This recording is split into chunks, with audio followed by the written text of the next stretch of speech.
Okay.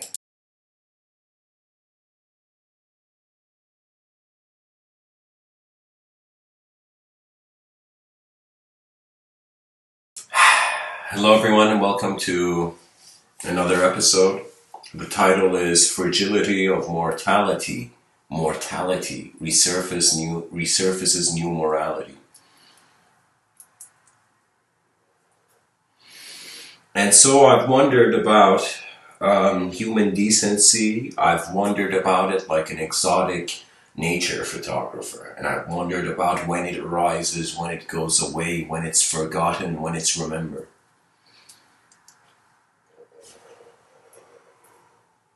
And one conclusion I made, one correlation I kind of noticed was that the more mortal we feel, the more temporary we feel, it has an influence on our behavior.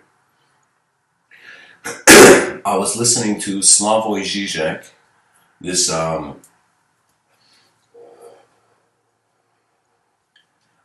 philosopher who's popular in the West. I think more than the East, but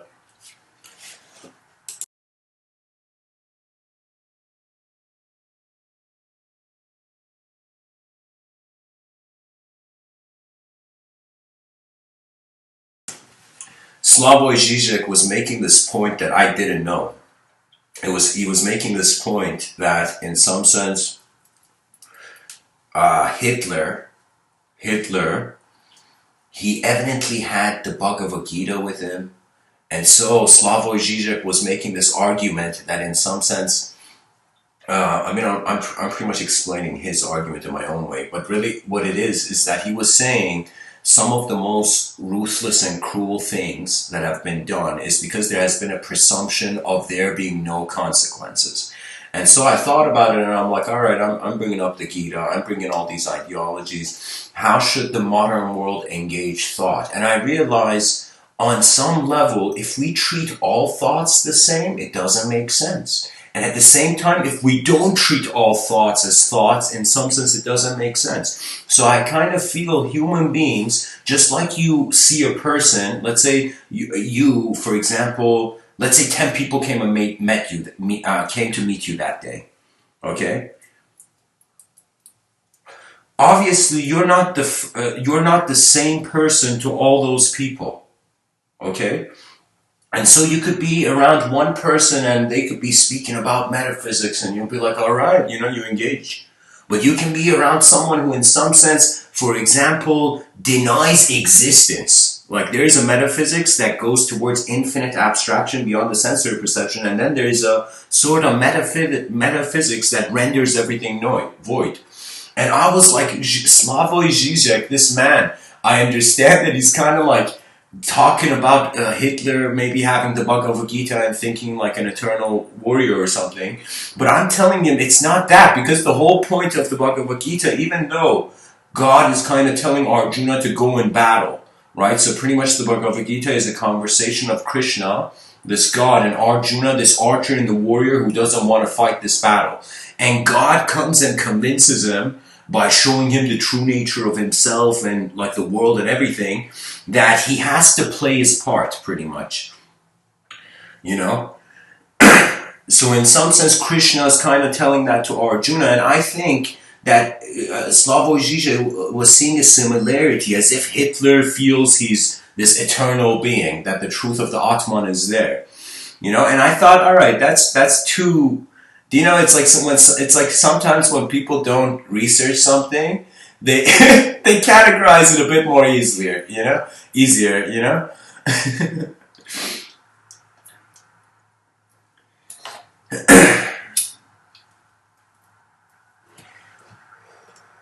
Anyways, I looked at it and I'm like, why did the Bhagavad Gita made so many people have read it, but why have so many people not ended up like Hitler, right? So we can't blame it on for example, the Bhagavad Gita started the Holocaust, I feel like Slavoj Žižek was getting to that point. But let me tell you, I kind of feel like this: a human being is not just what they read, it's not just what they're aware of. A human being is a collection of information that makes a decision. Do you know? That means you can choose to be different views on the same moment. You can be two different views on the moment. I don't know how to say this. Like,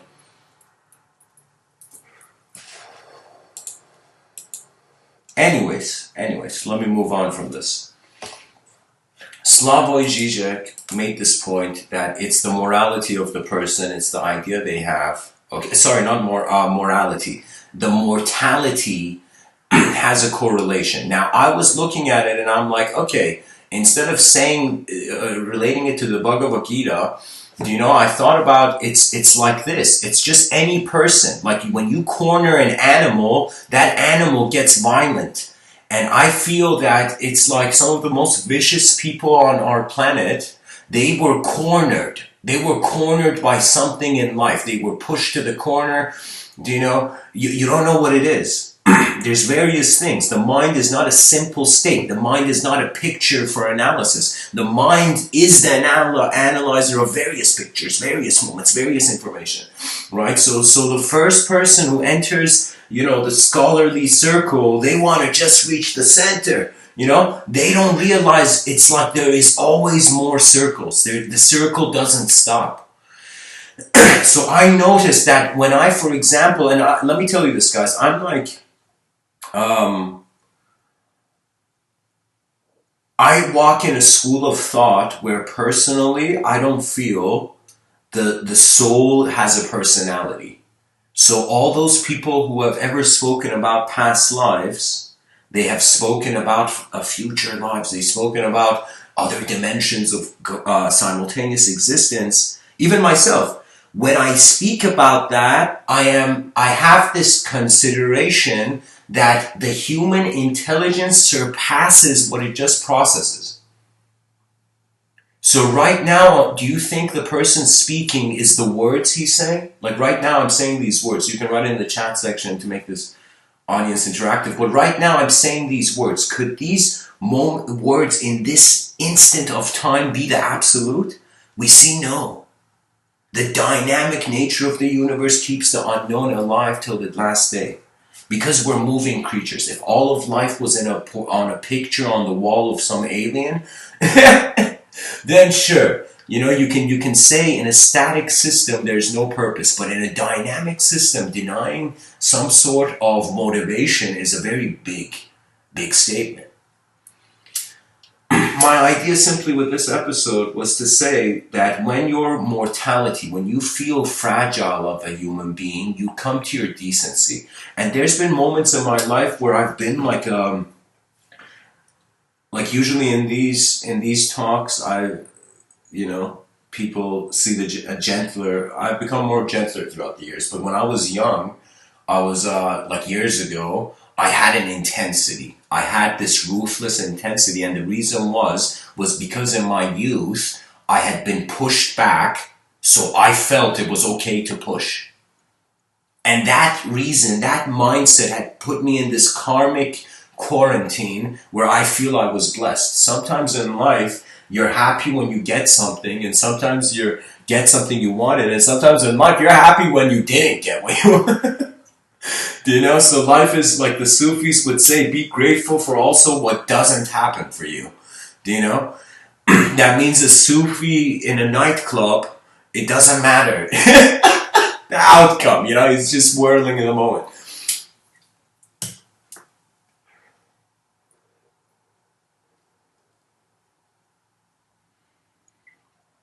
I personally experience my mortality coming more in check. And when I realized everyone dies, I started crying for my enemies for their forgiveness.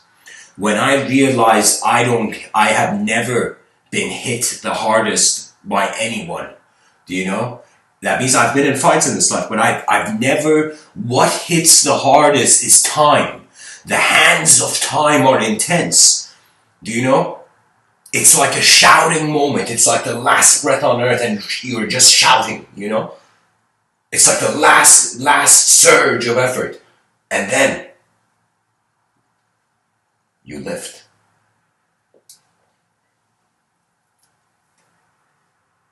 My mortality has been the only thing that has literally made my conditioning feel nonsense. It made everything, it was as if like a dust on my shoulder when I realized, whoa, all these people in this world right now, those trying to be successful, those doing nothing, those doing everything, all human psychology. It is all, every person. I remember reading this somewhere, and this writer had said it. He said, every person is walking to the grave. What does that mean? That means there is a limited time available. And the way human life especially starts with youth is that youth are not responsible for time. The mystic, even though enlightenment and all these ideas of the esotericism of the metaphysics of Vedanta, where it makes you kind of notice that the soul, the body, all the ways the moment has been categorized, returns to a presence of a witness.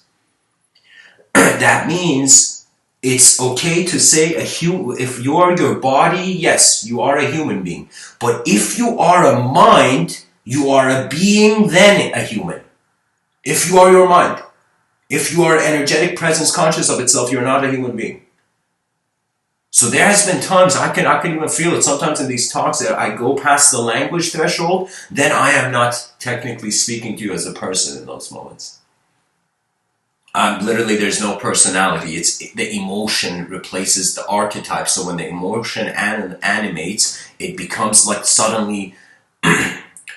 Okay, there's one view that we are looking at the archetypes. There's another view, the archetypes are around us, just our sight activates them. Okay, one way we go towards being something, the other way we are something, we just notice it.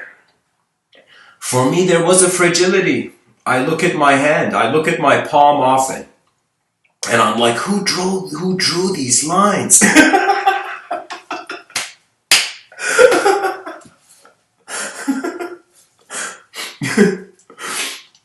It's like, I don't remember drawing these lines on my palm. I look at life, I look at myself, I look at the world, and I'm like, the world is changing. And then the self is changing.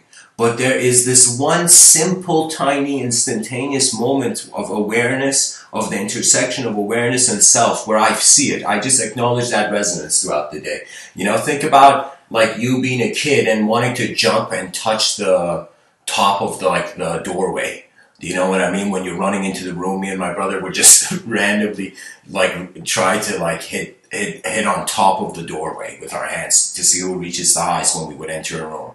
You know, we would slap the walls of the rooms we would enter, you know? So I have so many experiences of jumping in a room and slapping, kind of like trying to get your hand to touch the edge of the doorway, top of the doorway.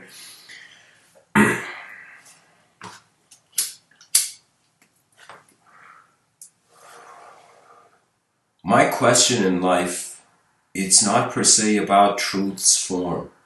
I notice the form of truth changes. Do you know how many times in history people have come and said, yo, this is truth, that is truth, I am truth, you are truth, we are truth, you are truth, I am truth, this is truth, that is truth. It's just been this pattern. I believe history is valuable because it is the story we need for the unknown to work with. Now, imagine you realize your human body is temporary. You look at your body, you're like, holy shit, this is going to end at some point. And then you hug your body. I love you, body. You look at your human body, you see its fragility. You notice your biological system, your nervous system, all your sensory perception. These are strangely protected in this world. Now, the reason is because there's a certain resonance. I was thinking, why is it that we can be a human being on the earth and not be, per se, a human being without assistance outside of the atmosphere? That means when we want to go in space, we need spacesuits, right? So it's as if the world we were born in was suited for us.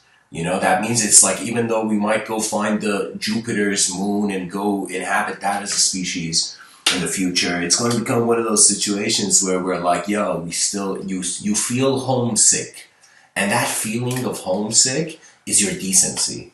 Sometimes people can feel decency sick, where they haven't seen their own decency. This is an idea that suggests that the human being doesn't just need to see the world move, it needs to see itself move, or it will feel it hasn't lived.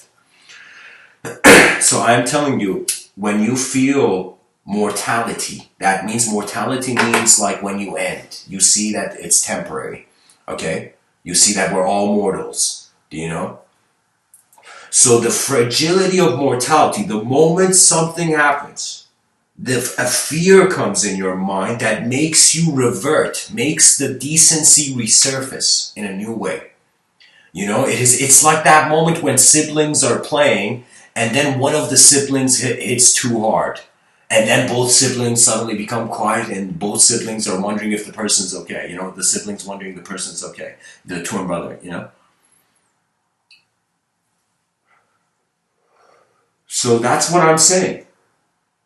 Your decency will become accessible to you. Your true life will find you when you don't fear your mortality, but acknowledge, like, in some sense, the greatness that you are, what is happening. Do you know? There was a time where I was thinking, am I the greatness or am I the event? Am I the energy or am I how the energy is happening? And of course, we try to identify with both, but that's where we go wrong. There is an energetic relationship the human being can have with their inner realms that's highly evocational. That means your mind is like more higher dimensional than. Okay, let me say it like this. The Bhagavad Gita, that Bhagavad Gita shares an incredible metaphor. And it shares this metaphor, which in some sense I feel it's inevitably science is like, think about it, guys. How hilarious is it? We broke up the atom and we were like, yo, smaller particles, let's name them. They broke the personality, you know, and they in some sense called it mind, soul, and all this. And suddenly scientists were like, soul, how dare you? And I'm like, come on, man, I'm just a soul here. But really what it is the soul is your relationship with the unknown, your body is your relationship with the static known, and your mind is a relationship with unknown, semi-known. Your mind is not like an object. You can't put it on the table, oh shit, look at my mind. You know, you can't do that, right? So the mind is not an object, but it seems to be generating subjects. It's like, yo, mind, what are you doing? It's like, I'm creating your life, be quiet. You know, so the Bhagavad Gita brought this metaphor of a chariot, where the chariot driver is like the pure soul. You know, it's like the Atman. You know, and the mind, the bridge between the body and the soul, the mind is the chariot driver. Imagine those old school chariots, you know? And the horses are your body. So the Bhagavad Gita is saying physical reality is like the horses. You conduct physical reality not being a violent animal with your mind. Matter is meant to be used by mind. It's not meant to be used by matter. When you realize this, you will open your eyes in ways that have never been before.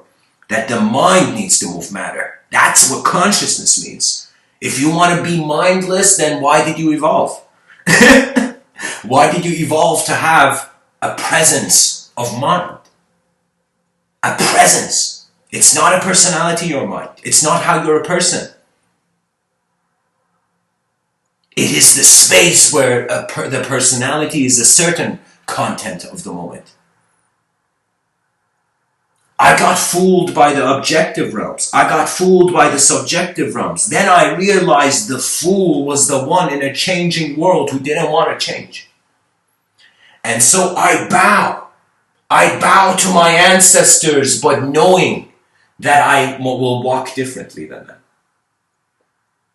Because the past was some effort. Of course, in any system, Anything. You start up a store, you start up a business, you're going to have good customers, bad customers. You're going to start a civilization, you're going to have bad members, good members. This thing goes on. It's part of the freedom. But the most important thing is that whatever happens to the human being, you can now be conscious of it. This wasn't accessible 4 billion years ago.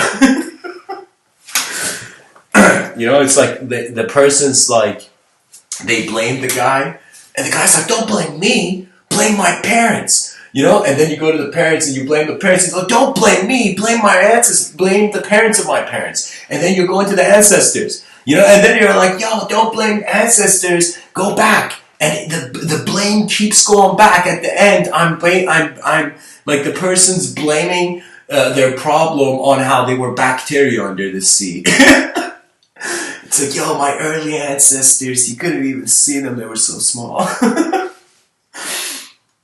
So I'm saying, that's what I'm trying to say. I'm saying that we are beings that experience phenomena. And this phenomena appears to us as objective. And then there is what I call subjective phenomena, your inner realms. I acknowledge behind your eyes, all phenomena that relates behind your eyes is your inner realms. All phenomena that relates to in front of your eyes. And even though some person could say, how could you separate these? Sometimes you can. Sometimes something can be separated in one dimension, but in another dimension they're united. It's like seeing a couple. You know, the couple, they're two individual human beings, each with their own reality, each with their own sense of life and with their unique imaginations. But when you see them together, it's as if it's a beautiful moment when human beings become each other's common value. That means I want a civilization that the moment we become so advanced, like one person imagine the pressure is too much and the person starts crying. In that instant, we want to wipe tears with progress. Let me tell you why, guys. Let me tell you why. Because I have realized that if we don't have more activities in our outer realms, we will become dependent in our inner realms. And now we're in a moment in history where we have only been active in our outer realms, and the inner realms were recently, it's like from this slumber of evolution. Evolution for me is a sleep. It's a sleep where the creature is waking up. Okay, and some people will say, how could the creature be asleep? I'm saying it's an evolutionary momentum. It is the weirdest thing that a creature wants to continue in a system that's designed to be temporary. It's the weirdest thing. I literally feel we are creatures from another dimension in this dimension. And that's why till the end of time it will not make sense. Because our senses weren't born here, but they opened their eyes here. The mind has a sophistication. I kind of feel that my identity, my personality is the shadow of my soul. And the object that projects that shadow is the mind and the body.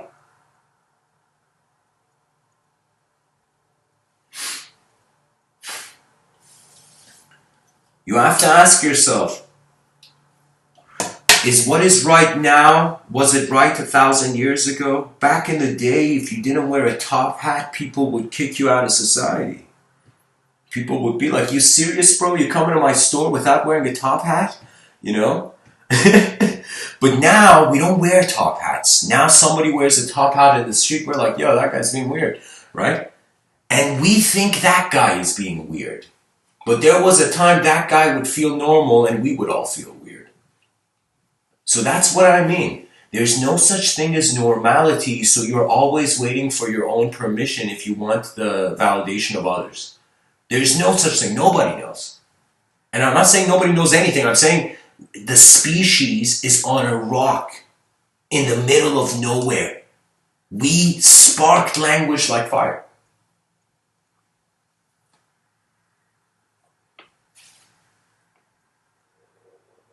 We started calling objects, we started literally making sounds, and we were so conscious that we connected these sounds to the image of the object. Now, wherever you are in the world, if you have access to the English language, when I say apple, it doesn't matter where you are. It doesn't matter if you're in heaven, earth, or wherever. The apple is an apple.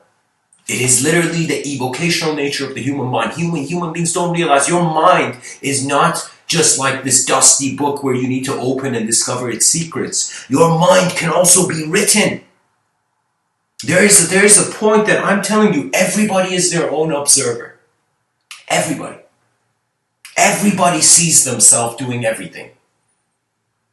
And I'm not talking about like in regards to a sense where you feel like a person in a coma doesn't have consciousness. You know, I consider the unknown before the known. So whatever people however way you solidify language in front of me and tell me it's truth, I will laugh at you even though my lips won't move.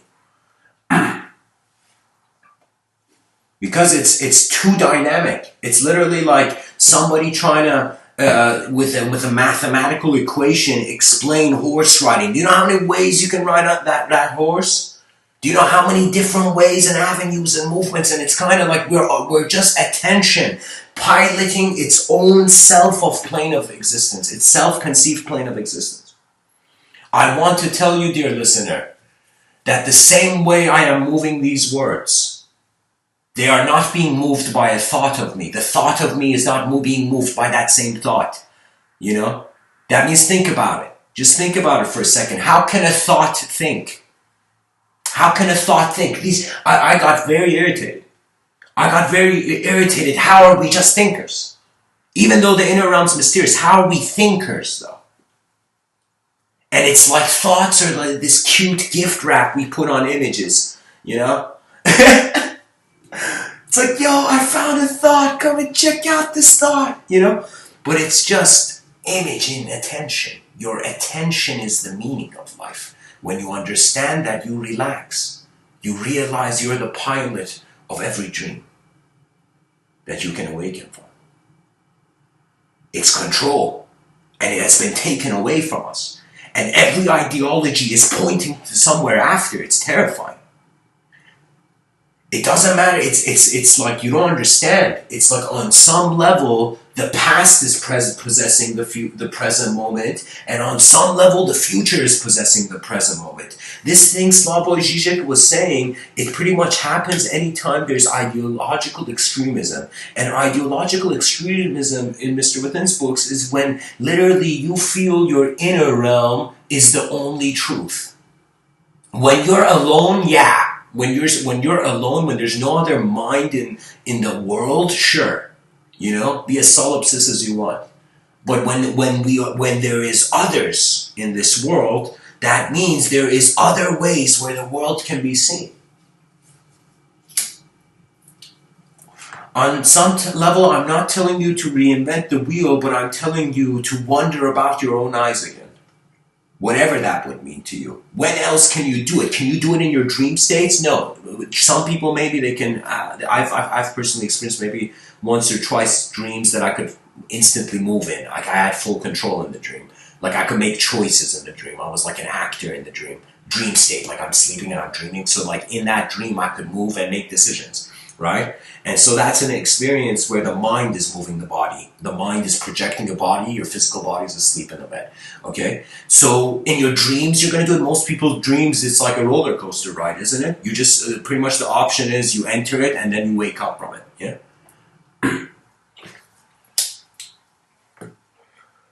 I feel when we sleep, based on the emotion we had right before we slept.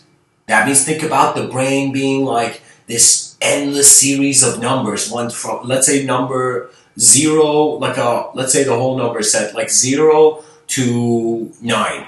So imagine you're looking at a line, and this line of code, it's like, imagine it's like matrix codes, okay? Imagine like the matrix computer screen. Now imagine instead of it being these green symbols or some sort of non-existent Japanese style, you know, those codes, I want you to, for a second, consider instead of those green codes, it's numbers 0, 1, 2, 3, 4, 5, 6, 7, 8, 9 till 9.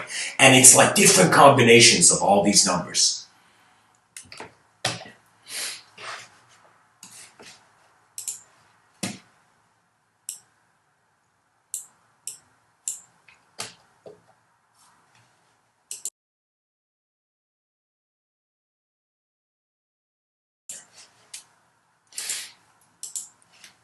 I don't know how to say it, guys. Pretty much these numbers, you will eventually see sequences, and I'm saying it's like,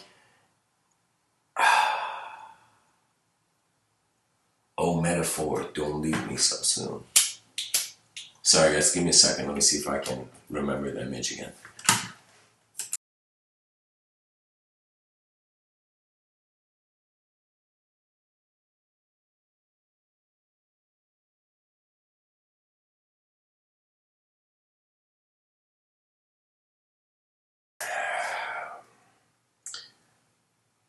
I think I've missed that train of thought, guys. Pretty much, I was telling you that matrix codes thing. I forget like I pretty much was drawing something for you and then I missed out on the last brushstroke. Okay, whatever. Let's say that matrix code, it's a certain value, it's a certain program, and it's a certain sequence.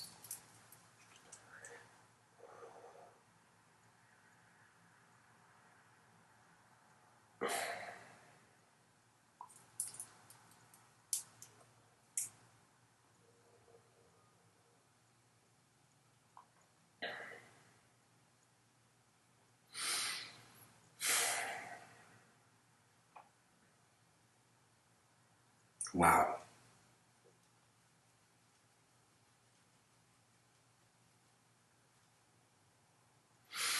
Alright guys, I'm gonna move on. I don't know why I can't remember.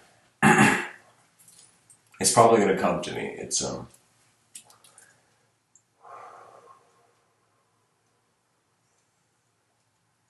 You know what it is? It's kind of like a movie. I was seeing a movie in my inner realms, and then the last image of it suddenly went blank.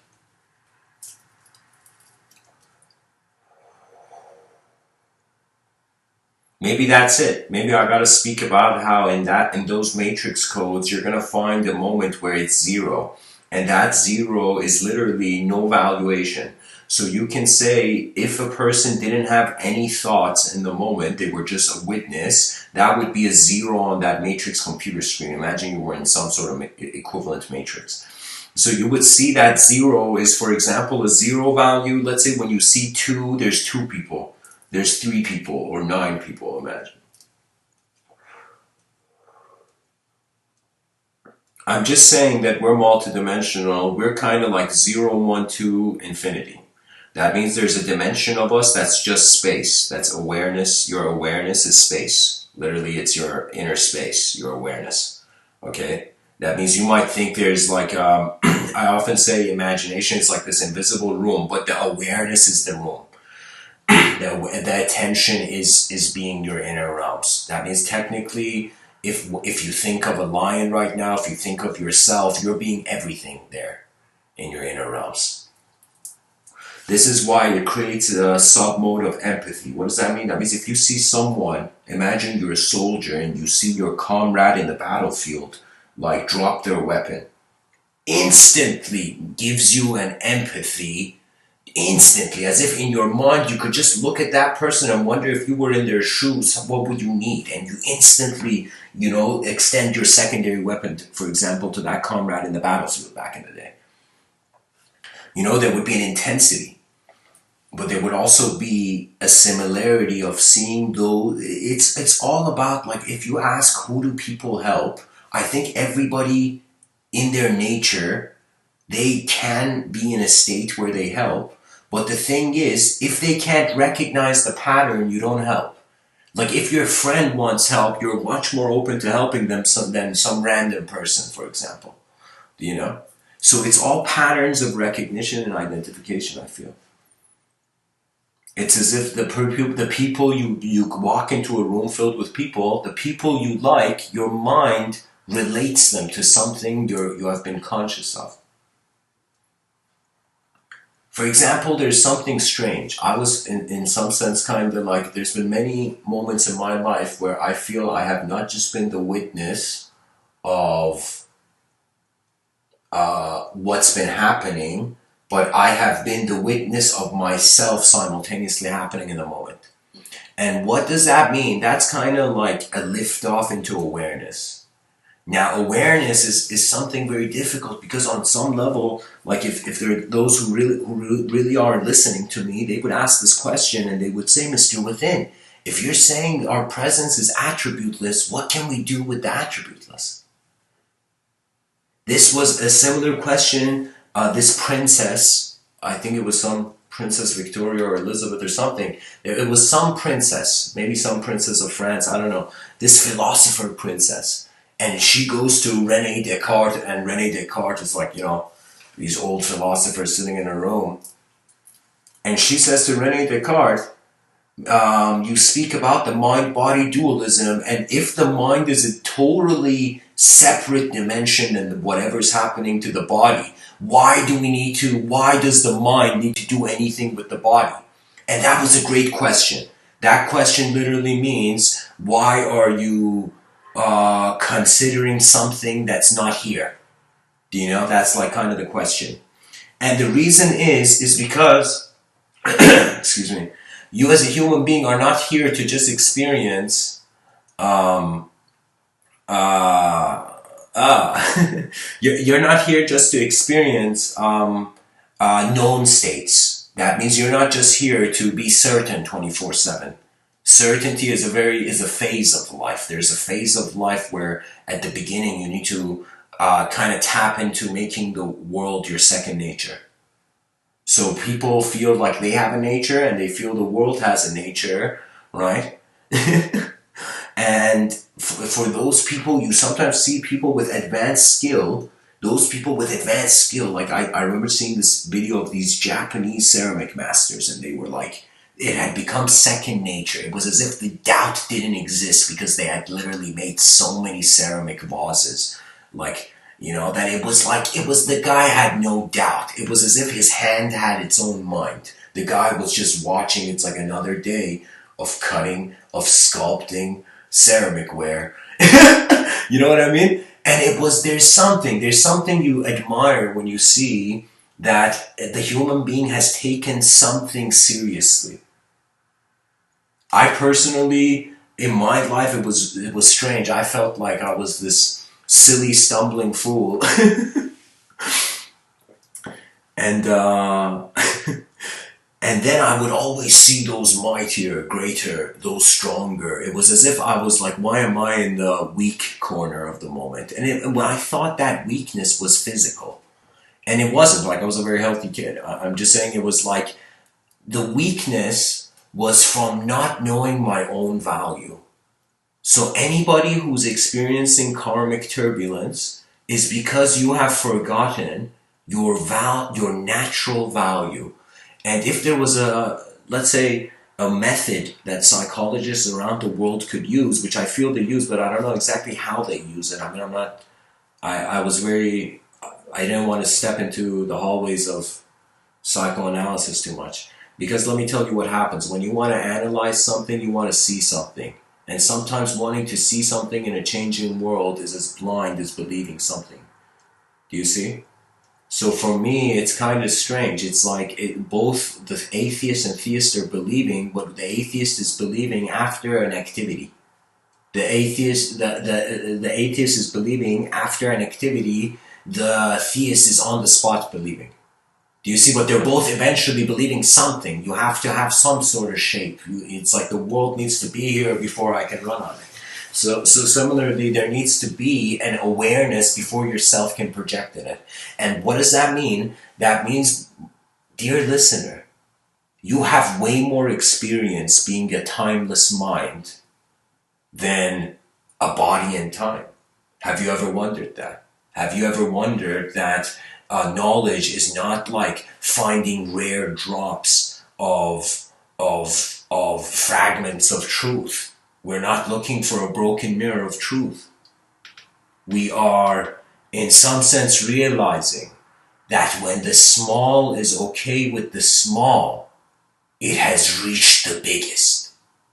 And when the big is okay with being the big, it has reached beyond measurement. So what I want to see happen in this civilization before I become the wind is an effort of an advanced civilization.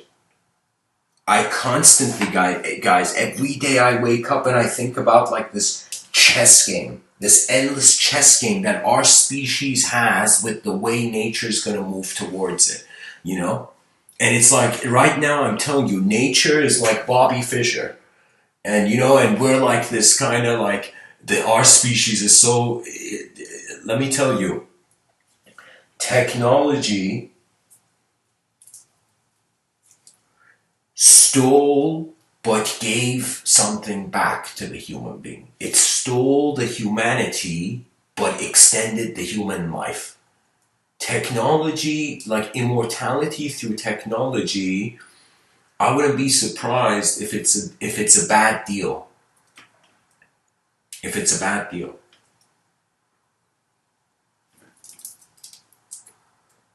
It's just a bad deal. Sometimes you see it. It doesn't matter how nice the person, the salesman is, how nice it is. You just logically think about it. It's a bad deal. You know? So many people make emotional decisions. There's nothing wrong with that. Emotions are very important for characterhood. That means if you're a human being who you're holding your emotions or not being what you want to be in certain moments, that's like, I'm telling you, that's not healthy for anybody. That's not healthy for your environment. This world doesn't smile at you when you act weak, and it shouldn't.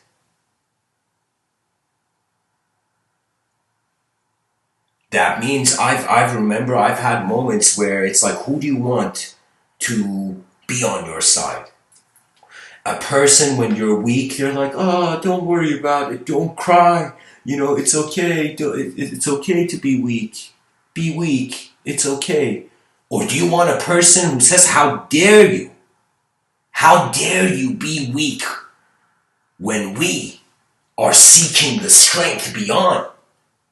How? How can you be weak if you are just getting stronger? And what I mean by that is that when you grow in life from a child, you're physically, you reach a certain level of peak of strength. Then your mind is till the day you die reaching strength. It's just climbing further. That means it's like this life is not a hustle. It's a climb. And sometimes you fall down, but the whole thing is, this is the advantage of failure. That means there were some generals, some certain strategists, tacticians back in the day, that the moment they would fail, it's like they would be like, failure, it's just a pawn. Failure is a pawn in the chess piece, in the chess game of life. And what they would do is they would use an alchemical mindset of changing the negative into a positive. That means this mind that you have, none of your advantages exist out there. They exist behind your eyes. Your greatness is something that comes from inside out. And so many people are looking for it outside. It's now time for the display of the strength of minds. It's like, for how long? Imagine, okay, now let's see the worst case scenario. Worst case scenario, we're all weak, and we're like, yo, we can't do anything. We don't have the decent character to become an advanced civilization. You know, everybody's too cruel, too tired, too intoxicated by the miseries of life, you know? And then you kind of see, for how long though? Imagine you fast forwarded, and in 100 years human beings still think they're weak. You fast forward time, and in 200 years human beings still think they're weak. When? When will it change? Only to realize it could have changed in the instant.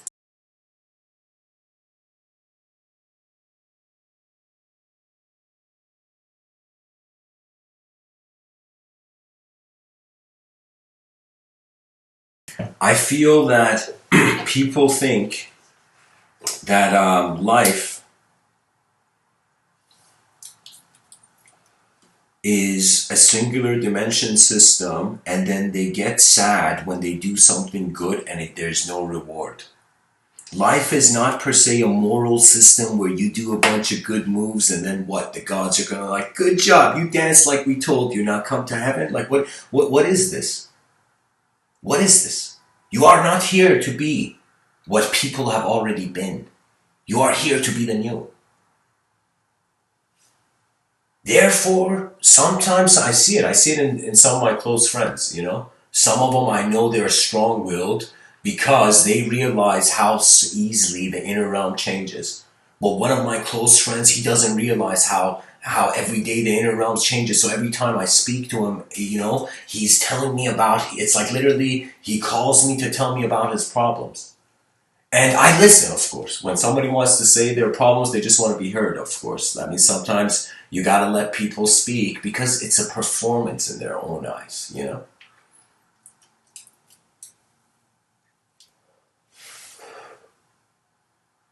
Guys, let me tell you what happens. This is life.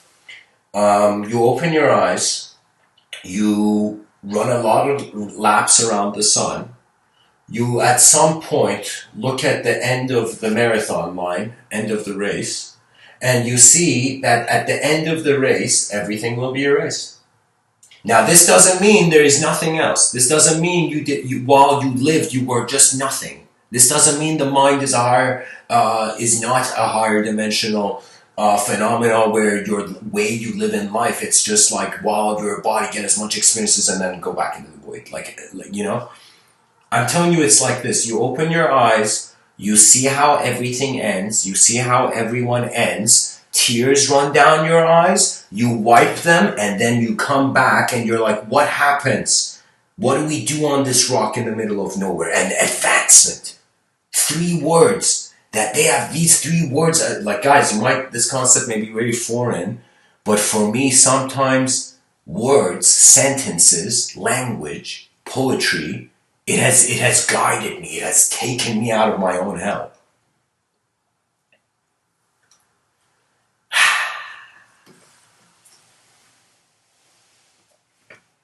So after you wipe the tears of the inevitable void off your face, then you look at what's here for now, and that's what you realize.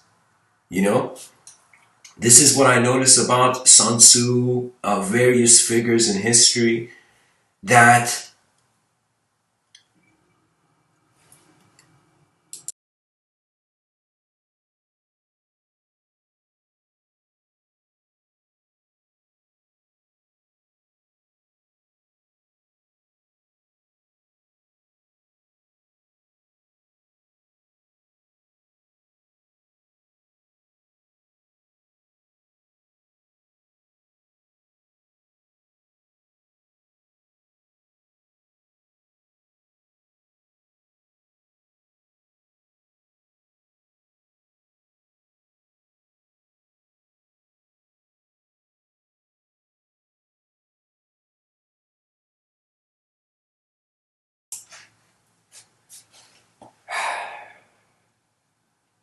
George Patton has this wonderful quote. He says, you must serve before you can command. What does that mean?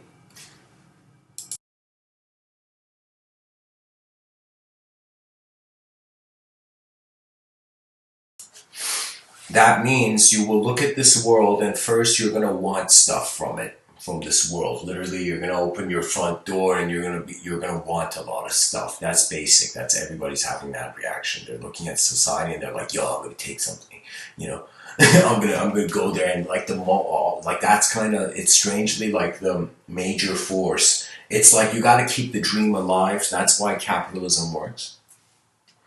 That means it's preferred for now. I mean, all systems can evolve, but I'm saying that it's, you must serve the world that you're in only once, every day. Every day you're in this place once. Now, I have, as a human being, noticed that there are 2 things you can do. There's multiple things you can do. But I'm generalizing it to a point that there's physical activities you can do on this planet, outer realm activities. Activities engage in literally you moving. A lot of life is not even conceptual or verbal. It's just physical movement, You don't know how much of life the person's just moving,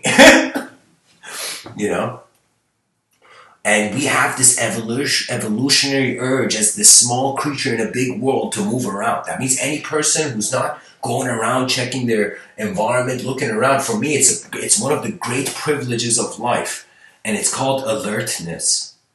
You're alert. You see things. You notice things. You care for the precision. You care for what you see. I'm telling you, any person who cares for what they see, whatever is happening in your whole moment, if you just care for it, that means whatever archetype approach you have, the archetype has an approach, and then your real nature has an approach, and that approach is always accepted. You know what it is? It's like everybody is an able being, but it's just that they haven't noticed the world is alive. So they are trying to be good people in a lifeless world, then wondering why their subconscious is not even visible to them and suddenly even has spikes in it out of nowhere. Like lag spikes.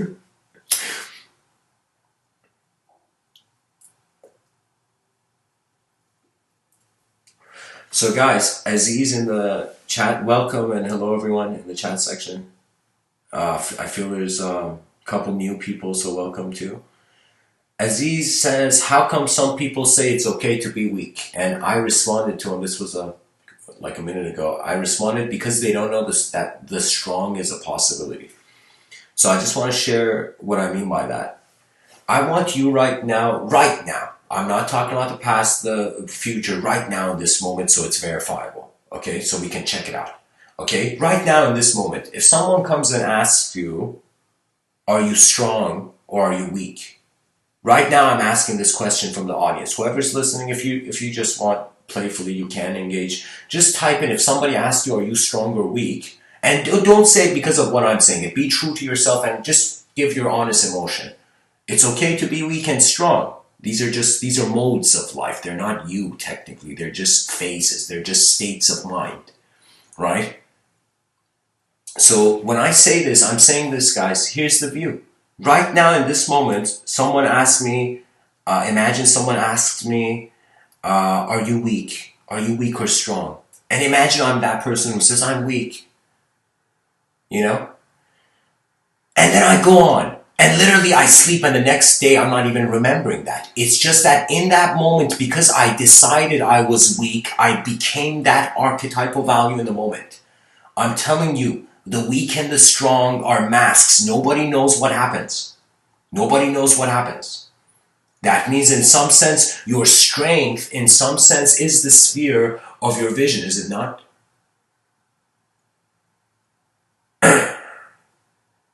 It's like nobody wants to hang on to a rope that's on the ground.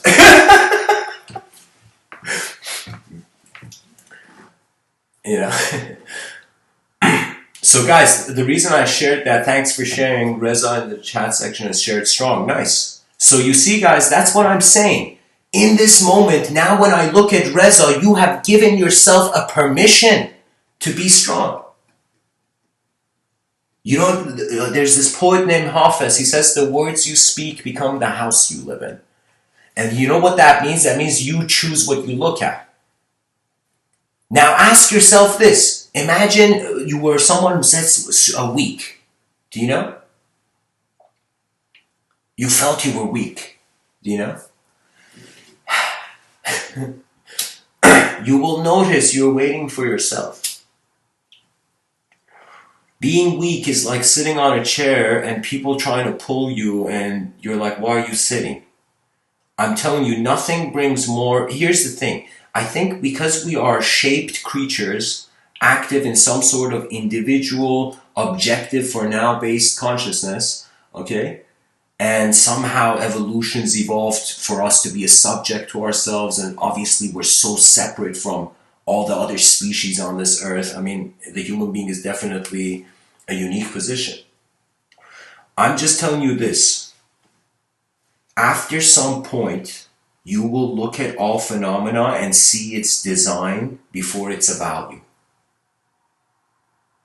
You see design before the story. And then when you meet people, it becomes strange, because if before you met people, you had a preference before they walked to you, now you just look as if, what will they say? What will they do? I'm telling you, we are designers before we are characters in the story. We witness design. We are the witnessing of phenomena.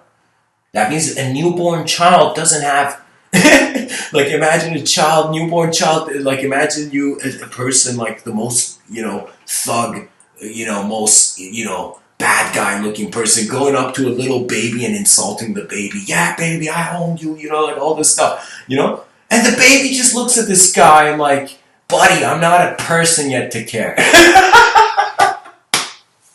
The baby's like, what is this?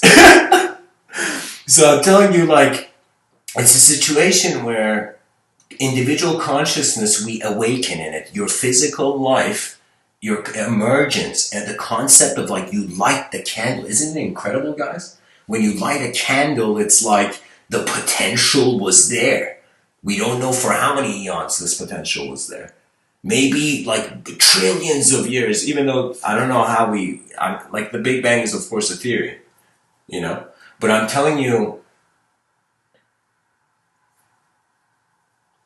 after some point, there is a mystery to how the design is instantaneously present that we can't answer with the languages we've developed. Imagine you were raised in a family where everybody's telling you to be strong. Do you know? Imagine you were even raised in a family where everybody's telling you to be weak. You'll realize your eyes are their own choice. You choose what you want to experience. And here's the thing. If you feel you don't deserve, that happens. There's something of instant manifestation. It has like an instant manifest value. I'll give you an example. The person sees like this food, they don't like the food. Instantly. No, literally their head moves on from the food. Let's say you're a billionaire's, a billionaire's daughter or something. Literally, you kind of like what is that app called? How they swipe in those apps, swipe left, swipe right, It's like, imagine you did that with food. You're like, nah, next one.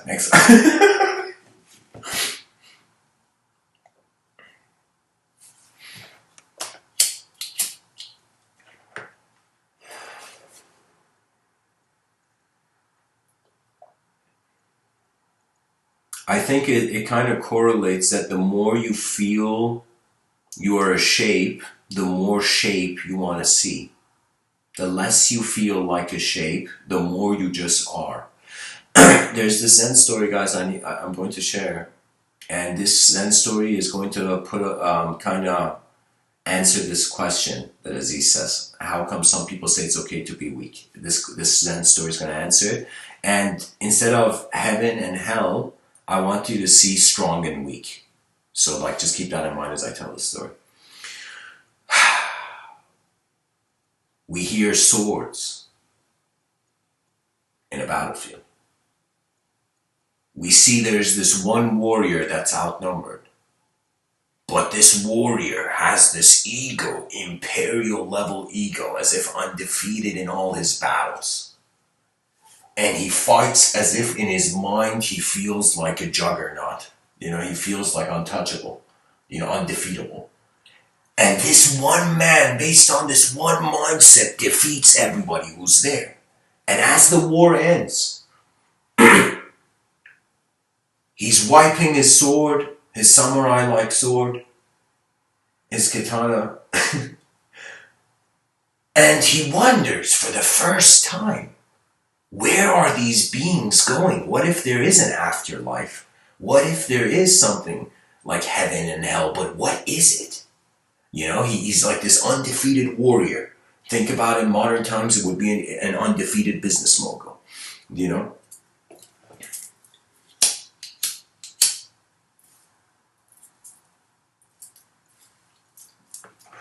After the war, after the celebrations, he looks at one of his assistants or someone that's there to assist them,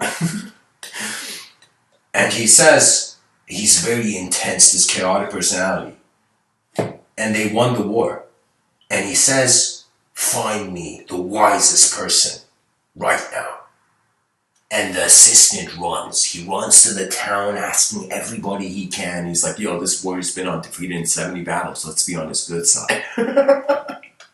He goes and he finds like accurate information. At the same time, the guy's curious too. He's like, okay, that's a cool thing. You know, somebody's pretty much telling him, go find someone who knows enlightenment. You know, who has the pearl, as the Sufis would say.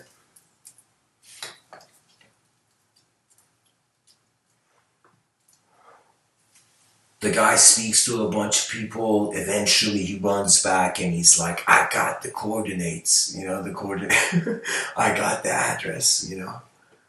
And the imperial soldier takes that paper or whatever, and he starts walking into the night. Because when you're a warrior defeated in 70 battles, you're not even afraid to walk in the night. When the night is like the day for you, that you're a strong person. You know. But at the same time, it doesn't mean you're a good person, you know, because energy levels do affect morality. A person who's who's tired evidently is like less violent person. You know, a person who has a lot of energy is more violent, you know.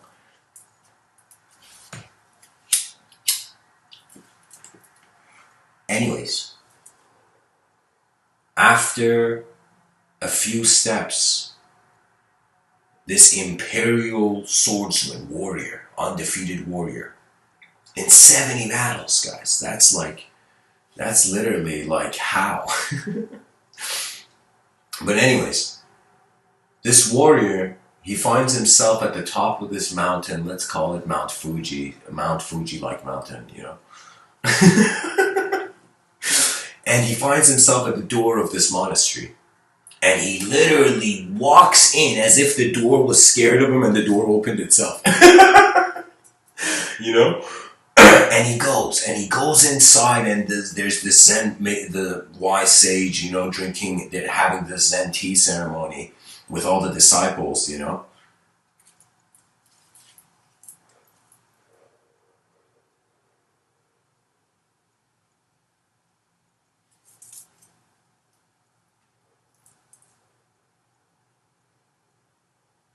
He goes in there with this ego and arrogance, and he doesn't care, like literally a robot crushing the wood of this monastery, like he's walking so heavily, and he says, Sage, he doesn't even care the sage is drinking.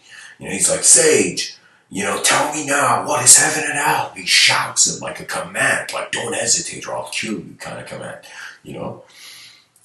Like you see in movies and anime.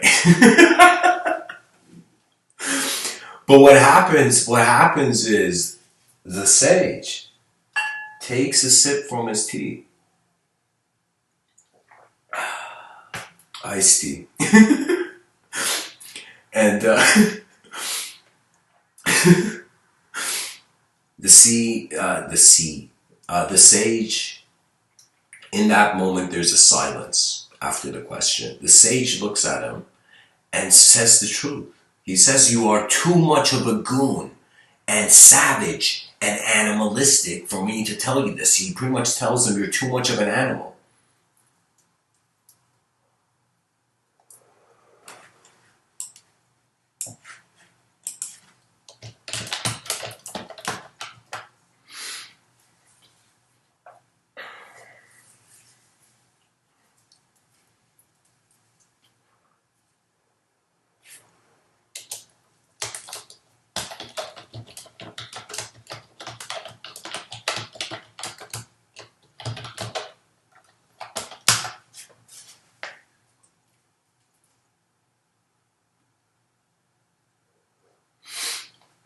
So anyways, guys, the sage says you're too much of a goon, you're too much of an animal, you know?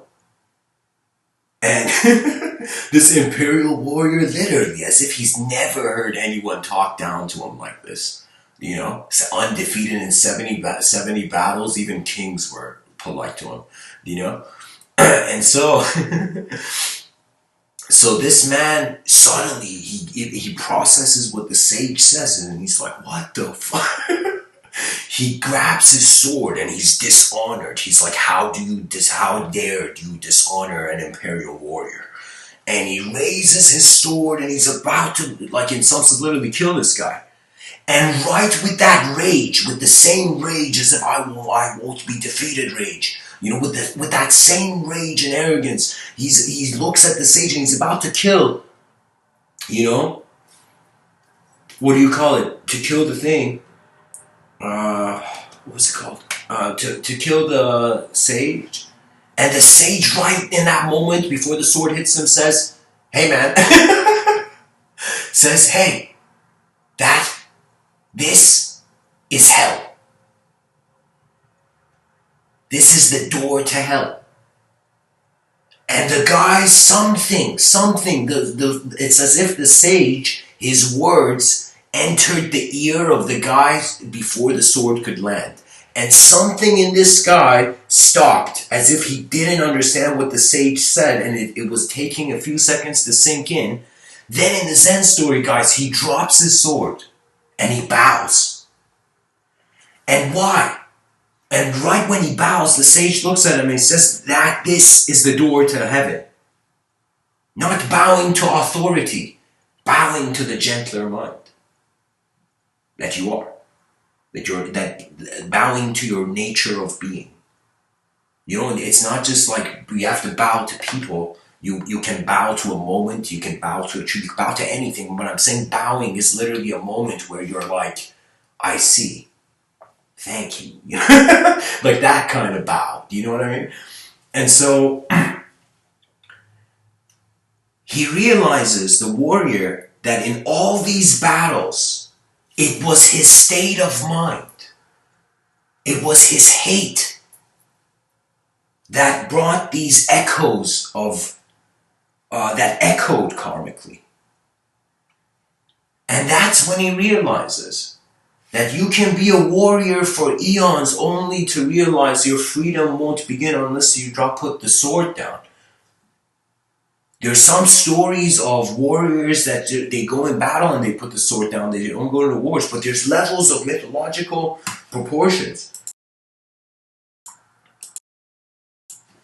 Characters in mythological texts so that they in some sense put down. It's literally the god did something wrong and the god was like, I vow never to do this. It was like an ultimate evocation.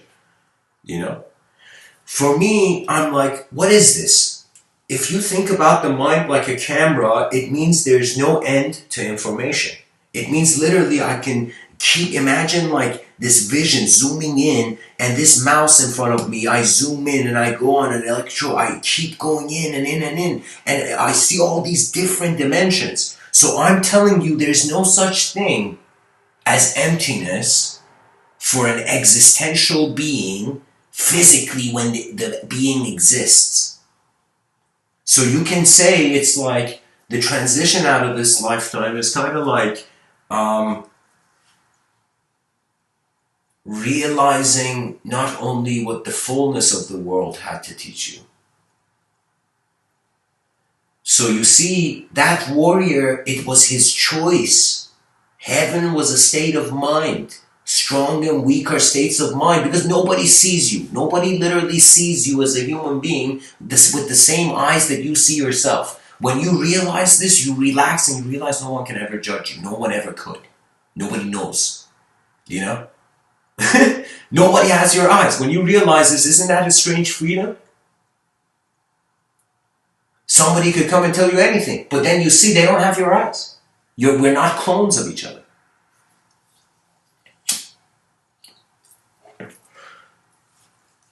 So that was the wisdom, okay? That was a sort of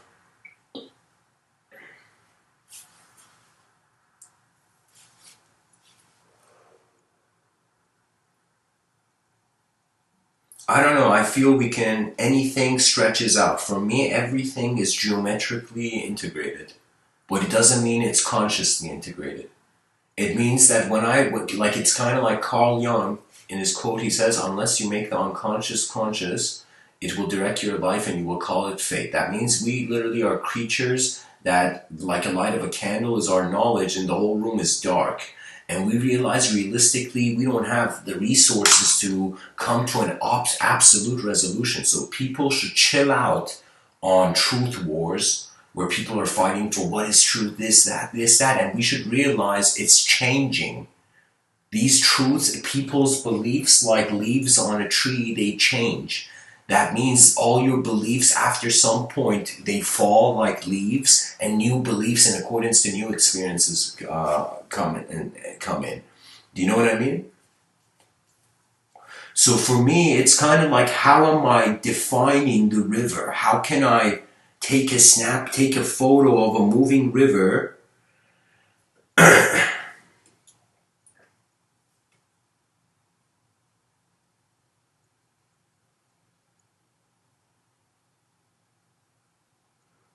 Guys, there's no swine. There's only pearls. And the universe is like a seashell we're in. And we can't see beyond a certain point. That's the point. In Zen, they say when you want to climb a mountain, start at the top.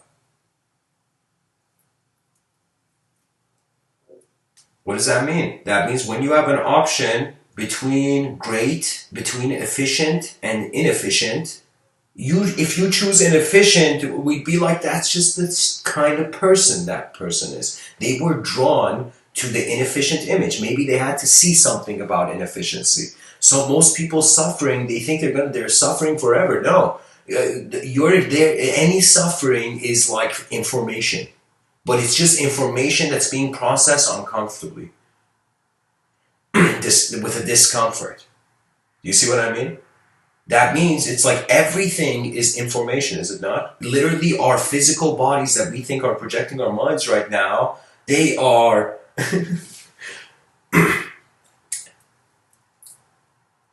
the bricks of abstraction. The bricks of the house, or the bricks of the walls of the borders of the nation of images we call imagination. Let me tell you something.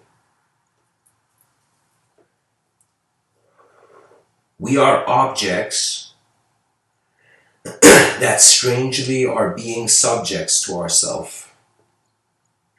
When we come to explain the subject in accordance to the object, if we look at the object first, the subject doesn't exist. If we look at the subject first, the object doesn't exist. That means, imagine there was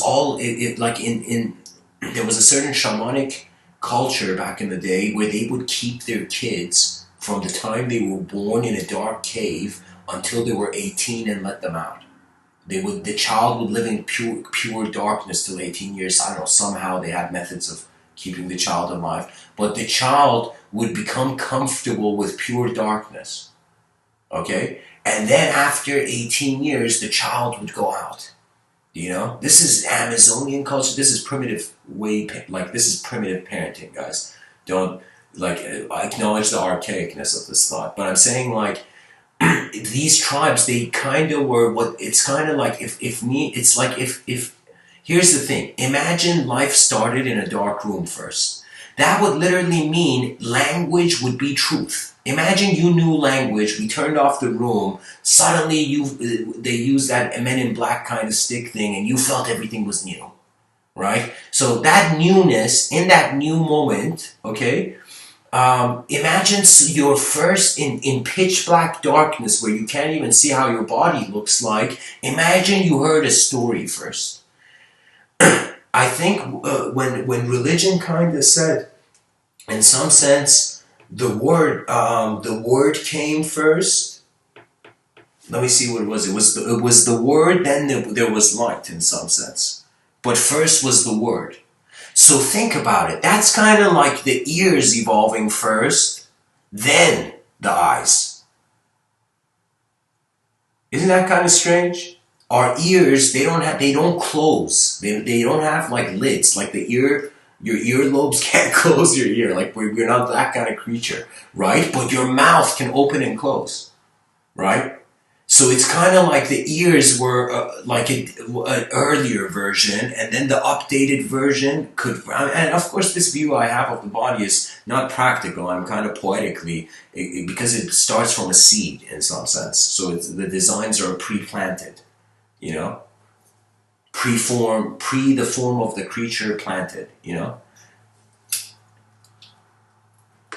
If we could see the observable reality as geometry, then, in some sense, the unknown would be an endless alphabet. So I feel that in this talk, I just got this very innovative idea that our species should create an endlessly growing alphabet. Endlessly growing. We can make our knowledge bigger so we care for it. You can zoom in something or zoom out something and suddenly the game changes. I've kind of, right moments before I sleep or anytime I close my eyes, I'm always there in a room where no one can really comment on, and it's always my emotion, the last emotion I have in that room.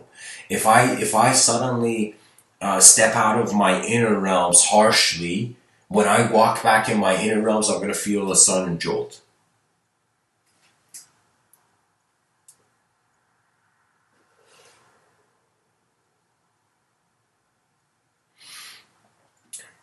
You know, technically the two eyes are leading to one vision, and the two ears are leading to the processing of the same sound, unless two different people are speaking in your ears, where that would be next level. That would be like how they would probably train listening skills in the military.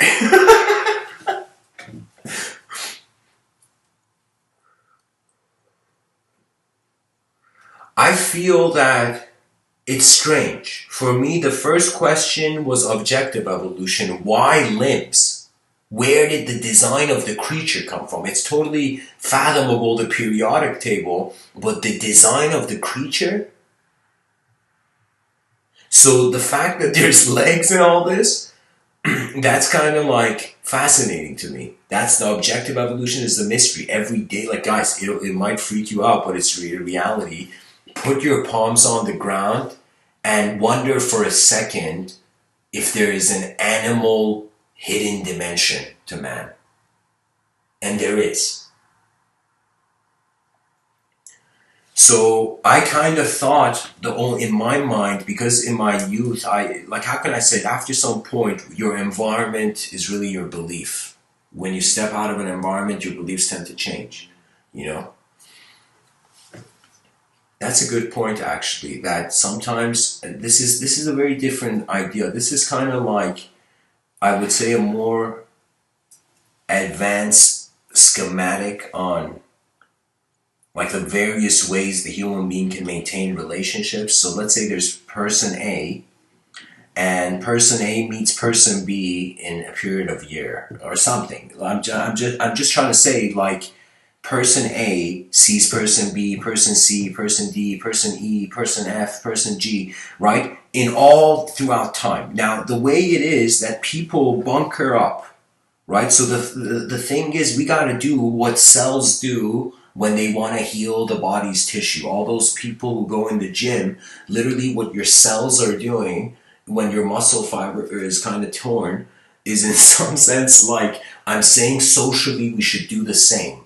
Socially, we should constantly come into collective units, but then be like raindrops that are becoming bigger, bigger, bigger, bigger. Eventually, when raindrops have joined, they become like a river, right? So our civilization right now is like all our ancestors, every person that was alive, you know, before you were born, all those people were like different rivers all joining to make this massive river of civilization.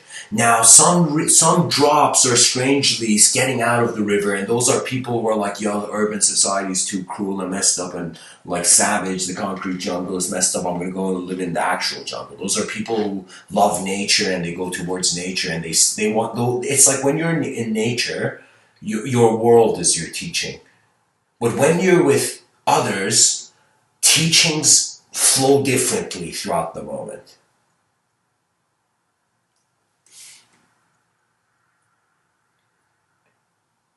You know, I've had this cool experience sometimes, you know, and it's a subtle, playful thing. I don't take it serious. My inner realms are evocational. So, what does that mean? That means the nature of the mind is projective. It projects something. The projection is like a writing on sand.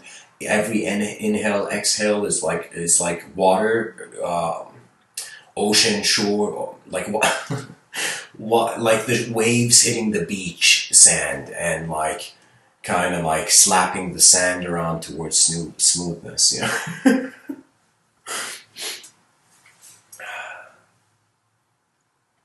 There's so many ways language can move. There's so many ways the world can move. There's so many ways you as a human being can move. There's so many uh uh you can pilot your mind, but not as the concept, as a subject or object, as a realization of what experience means before image and shape. Before image and a symbol, what does experience mean? That's pretty much what all the mystics and yogis and all these wisdom traditions are doing. So all those people who've ever seen, heard the word spiritual or whatever, it's just a human being wondering, what is there more than this? And then they, in their exploration, they at some point stop and they're like, yo, I'm in contact with this alien I'm channeling. Like, I remember like the New Age community, Mount Shasta area, there's a lot of people who, they're technically aliens to themselves, you know? But that's, I'm not reducing that. I'm just saying human beings explore the unknown, then at some point put a checkpoint, right?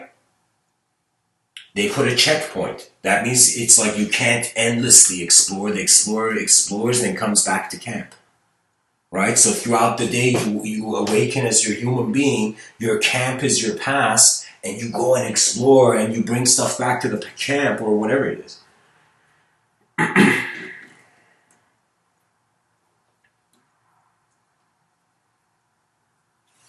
The mind is a mystery.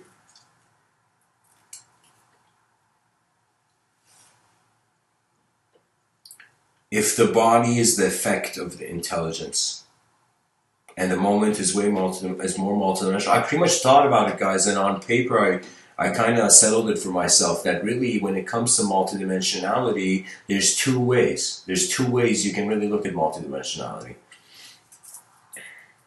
One, self is multidimensional, world is not multidimensional.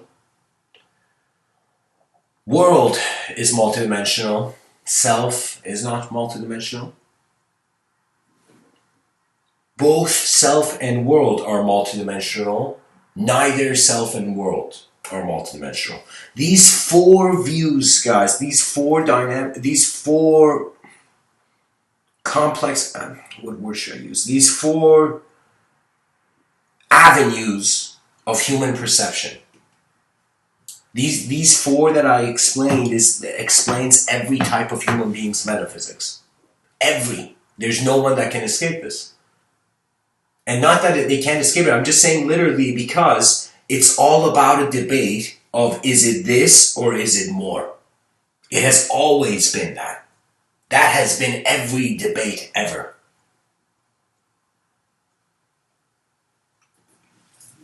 I feel we should not fear knowledge breaking down and being rebuilt. The whole educational system requires a reform that's like turning the page to an empty, from the scratch start.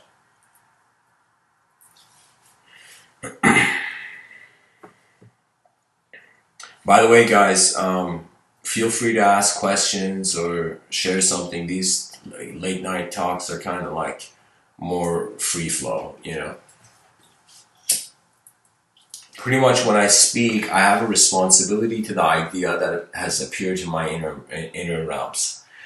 The fragility of mortality means we all start strong, or maybe we don't, but whatever. At some point, the physical experience weakens, right? Like, at some point you grow old. And what I've noticed from people throughout, when you see old people, stretching from my own grandparents to various other people, they try to hold on to the moments of their life when they felt the most alive. So my 80-year-old grandfather, when I speak to him, I know that he endlessly keeps going back to the story of how he became successful in business when he was in his like from 12 years old to like his age of like 40s. He went on this like industrious kind of mindset, right? So when he speaks, I could totally see like how he sees himself. In his mind, he's a younger version than himself, right? So when I speak to him, I speak to him as if he's in some sense like a businessman, you know? He's an incredible guy, you know? Something I'm going to recommend to everyone to do is right now we have the technology. Take a voice recorder or use a recording app on your phone and interview your grandparents about their life. And at the end, tell them, I've saved this here for everyone to hear. And it will cheer them up. I'm telling you, that's like a next level gift you can give, where you've kept their wisdom of your grandparents immortal in the digital realm. You know? I'm not saying upload it, but I'm saying like you like I did that, and it was for me it's like there's something I was with how do I say it? Emotional stability for now is a priority. That means when you see a human being, what is more important than what is true and which one's right or wrong is the human being wakes up in the day and is a tourist in manifestation for some hours. And we should try to administer civilization with an awareness to how fragile life really is. And I really hope that we in the future have a civilization that we don't have to worry about. We have a civilization that is, not takes advantages of your blind spots, but in some sense liberates you from them. The greatest thing that all politics can be is a resource station for all those human beings that can advance the nation. That means it's like sometimes I think about all these budgets that countries use on military. I'm like, holy shit, if you use that on education, what would happen? If we had like a $1 billion like education budget, do you know what kind of engine of exploration for the children of the future generations we could leave behind? For me, my challenge is to I realize this world is too comfortable with answers. People want to walk around feeling they know, they have answers. They have totally forgotten the unknown is where the life is. The excitement is. Ask yourself, any moment of excitement, adventure, any moment you as a human being you felt you lived, there was the unknown there. And people think that just because they know something in a moment in a certain way that it's that. That's why for me I was like, these words are artwork. They're just paint. And the paintbrush is the mouth instead. You know? Words are paint, guys. Who knew? You want cheap paint? Speak. I'm joking. I feel yes. So guys, I have Obi Shinobi.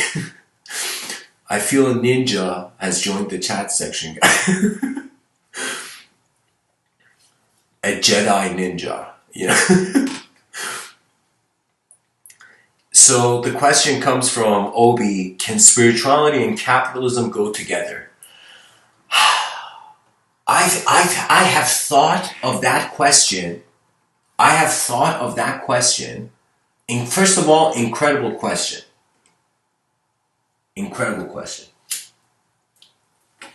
One of the most necessary questions that I wish that your question could go in the eyes of the public.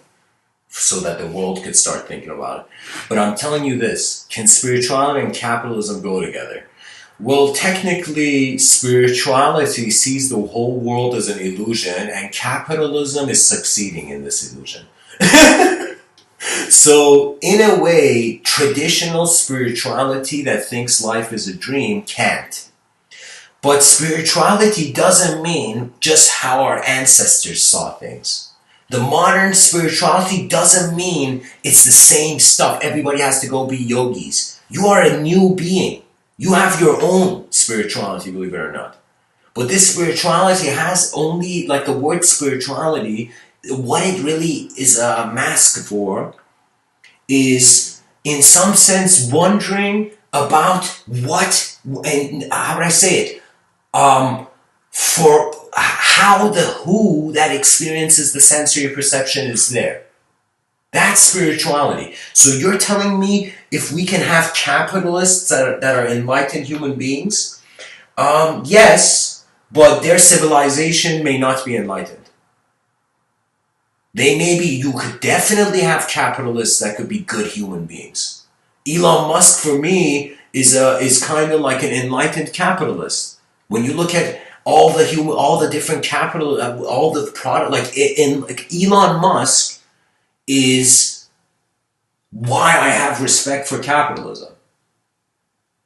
Because it shows that when, like right now, guys, I don't see it as capitalism per se. I see it as those people at the center of society. They are like better chess pieces, stretching up to the king and the queen, the president and the presidential power, So we have at the center of society the most strongest figure. So I'm not sitting here thinking I'm like the most powerful person in the world. I know that I'm in a world though where there are greater chess pieces. That means there's people with greater, I don't want to say influence, but I want to say energy. For me, I see money kind of like energy, really. Technically, money is the energy you need so your house can have energy. So on some level, the usage of money is important. See, it's not wrong to be a soldier in a battlefield, It's not bad to be a soldier on a battlefield with a weapon. It's bad how you use that weapon. If you kill the innocent or if you attend the tasks that are just there for you. Because you see, when we talk about business, there is let me tell you, Sun Tzu, this person who wrote The Art of War, he says, the first thing in war is deception. Did you know that? That means when you fight an opponent, the winner is not the one. In Sun Tzu's book view, he says that the art of war is deceiving the enemy. Now, he's saying deception when you're fighting. So capitalism, your comparative advantage, your advantage as a company is how you're deceiving the others. Because it's a marketplace, it's a gladiator arena. So in a gladiator arena, you can't tell the guy, hey, be a saint. He's like, buddy, there's a tiger and a champion killer running at me. Well, you want me to be a saint? So in the marketplace, you're not enlightened. You're a warrior, at most. Honorable warrior. You can also be a dishonorable warrior. I don't know. There's so many kinds of human beings. Like, people think the business ethics of like America and, for example, Canada, these countries, they think the business ethics is corrupt. Do you know how intensely this corruption echoes in countries with less sophisticated awareness? That means it's like we can't, it's kind of strange, it's like the world had two brain hemispheres. The Eastern Enlightenment and the Western Enlightenment. The Eastern Enlightenment saw discipline first, then saw freedom. Saw discipline as a precondition to freedom. Do you know? The Western mind, in some sense, saw freedom before the discipline. I don't mean this in all dimensions. I just mean this in a specific context. So what I'm saying is Western Enlightenment, it was through breaking out a cage. Eastern Enlightenment, it was kind of like how can I tell you? You walk out of the cage. Do you know? So it's this. So, anyways, what I mean by this is that Western Enlightenment led us towards advancing modern society in the external realm. Eastern Enlightenment made us advance our inner realms. That means if you really look at metaphysics, it's like the ancient world had such a sophisticated view on psychology, and the way psychologists are talking now, it's like technology made us forget the language of nature.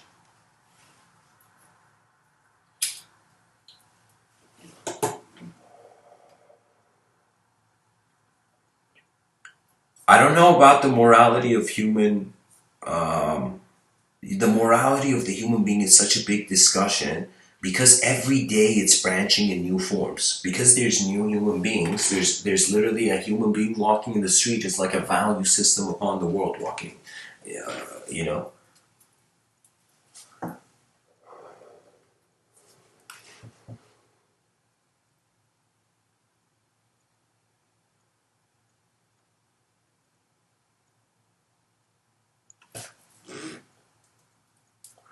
I think that really it is possible because let's think about them being separate. For how long can they be separate? For how long can they be separate? So technically, if spirituality is escaping illusion, it won't work because capitalism is handling the illusion. Capitalism is like, I understand, I'm an actor here in this market. Do you see? So it's kind of like I can tell you that like I studied filmmaking at Toronto Film School. That's like I graduated from there, and in some sense it was a vision. Something that I was kind of slightly disappointed is that they should have spoken a lot more about psychology in film school.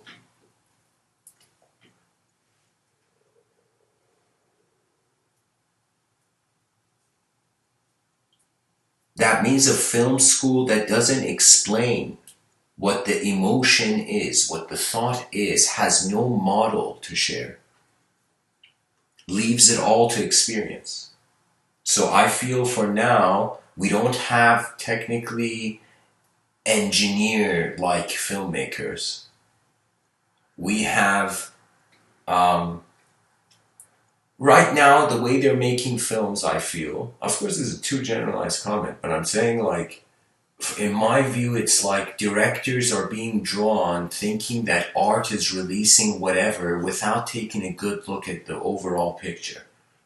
So if you had a business, you had to think about the short term, literally what's happening in a short time span for your business, and the long term, the long run. You wonder about it as it runs, as your business runs into the future. How long is it going to endure? So when we look at ourselves as a human being, there's our engagement in the moment is one level, and then there's our overall view of where is this engagement going on another level. So I am telling you, morality, could it be that just like that guy who said heaven and hell is a state of mind, the warrior who realized that from that sage, that dropped his sword, could it be that one day capitalists will, let me tell you, capitalism's enlightenment is highly intellectual. Let me tell you what's happening. In the future, most likely, businesses are going to look more like educational systems, and educational systems are going to look more like businesses. And it's the marriage of these two sectors with one another. The educational industry, and so what does that mean? That means right now when a person works, it's not considered as a sort of education.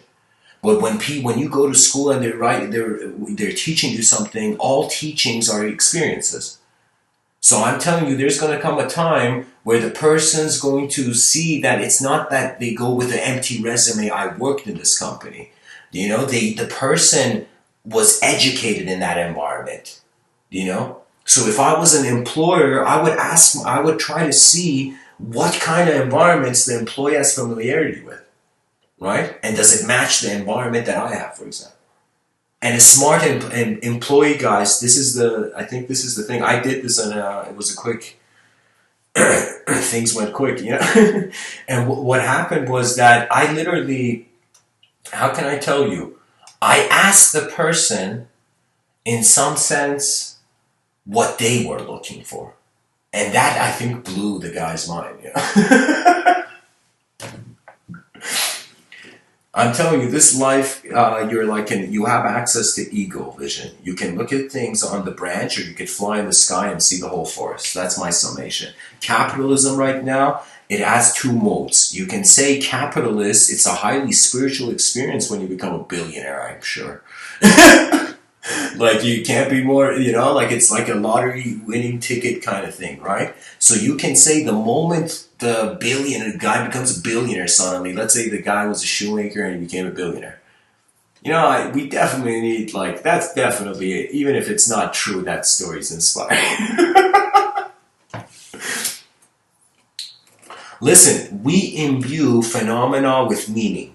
So if you dislike something before even looking at what it is, you have imbued it with a filter of negative meaning.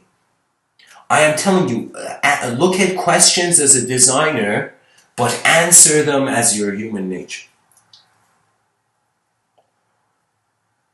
Because efficiency is the maintenance. We have to realize it's hilarious. It's like, even if a natural disaster doesn't make us go extinct, our own activities may make us become so dehumanized, and we may suddenly want to one day be like, why are we being humans? Let's just connect our heads to endless cyberspace.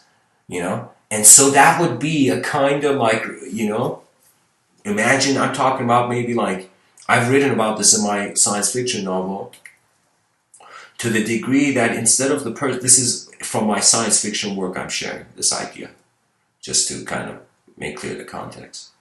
That the person in the future, they can choose to they can choose to use a bridge the wrong way, or they can in some sense choose to, what do you call it, go into endless cyberspace. Let me tell you, this life requires you to attempt your natural effort and then take shape. Yeah, do something natural and you'll see. Because I think that, our minds, we're not designed to be thoughts. Thoughts are like the watch we wear for the mind. When we say we're a thinker, that's like wearing a watch. The watch is not you. You just wear it. You know what I mean? You wear the thought of the moment in some sense.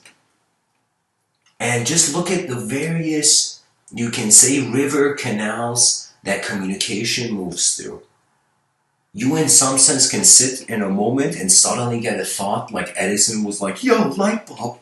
Literally in his inner realms, he saw a light bulb. Maybe he actually imagined the light bulb like above his head, And that was the light bulb moment.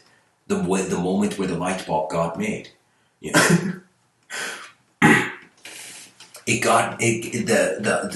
river, it came from an inner canal. It was your mind that projected the idea. And there's sometimes, like right now I'm speaking, I'm another mind projecting, so I'm telling you, it's all about a sensitivity to how you are identifying with life and how you're identifying with form, and the outcome of this life form as 8 billion creatures on a rock in the middle of nowhere, regardless of whatever idea they have. It's literally like us looking at, you know what it is? It's like, I really hope in the future the school trips are in a way where children just go like 400 feet with like some simple jetpacks or something in the air, and they're just looking at the earth from a distance. And the teacher's like, students, today I brought you 200 meters in the air so you can look at earth and look at what's really happening and ask yourself what's important. Because from an aerial view, the small is smaller.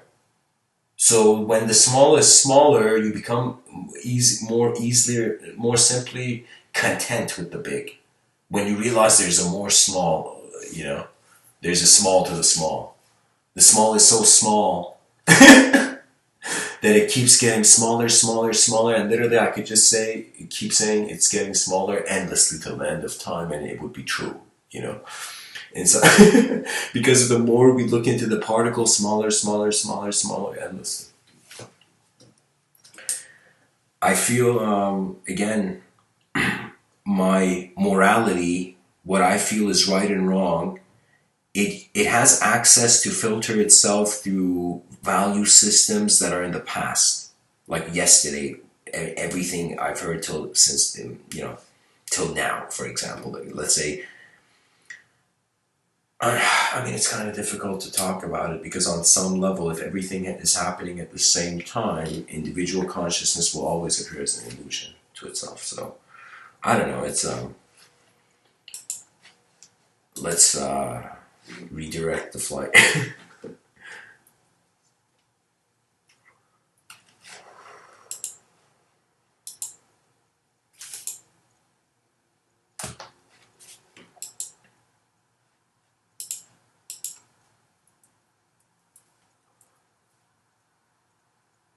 I'm just saying that when you realize you're human, you realize that this human is a strange commonality. It's kind of strange. It's like we are similar in design. Like you can tell a human being apart from like a lion, you know? But in some sense, we don't feel we are the same. We look similar, design-wise, biologically, design-wise, skeleton-wise, and whatnot, but we are not the same. And it's kind of like every person is like a genetical denomination. It was as if like one being scattered into different beings, and all these beings joining to suddenly remember it's that one being. You know, it's that mythically awe-inspiring of a wonder, you know? So I have kind of realized that inner child that psychology acknowledges, that inner child is the memory of the eyes you had when you were younger. And I am telling you, the eyes of your youth, the memories of your own, how you were raised in this world, are really sacred artifacts to cherish and honorably visit. For me, I can, in my inner realms, when I say it's evocational, that means I can project it in any way I like. I realize that. People think thoughts come and, I mean, I do say thoughts come and go, but I'm saying you're like an antenna that receives but also can give signals itself. You know? You're like a phone, a biological phone that is receiving unshaped signals as a field, and in some sense, it's like, you know, relaying the content. I feel the more multidimensional life becomes, the more mysterious it becomes. That means really, in a dark room, what do we define as real? And we realize we are left with what is in front of us. This is when reality became the most spiritual thing for me. I thought the imagination, the abstract, constantly going and seeing a better world, like trying to find the Pure Lands. There was a time, guys, where I decided to exit earlier than now. I decided to find a state where I could reach the Pure Lands. Only for me to realize when you reach that state, you have no opinion. So you naturally gravitate to the life of the world. So you know what it means? That means you are the guardian angel of the future, of your species. Who else can it be?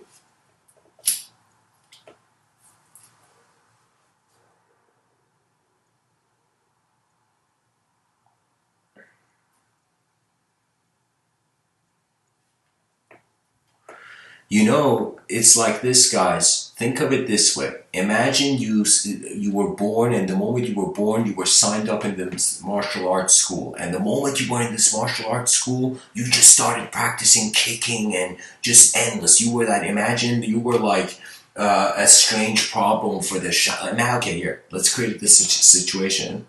This is going to be a nice thought experiment. I just want you to imagine this person enters the Shaolin monk school. Take that as a metaphor for being born in life. And in some sense, the monk goes in the school and the teacher is saying, do all these practices. And the guy, even before the teacher saying, he just started copying what all the other Shaolin monks were doing. The guy just went into Shaolin monk school and started copying everybody. You know, imagine? And so what I'm saying is that, let me simplify this.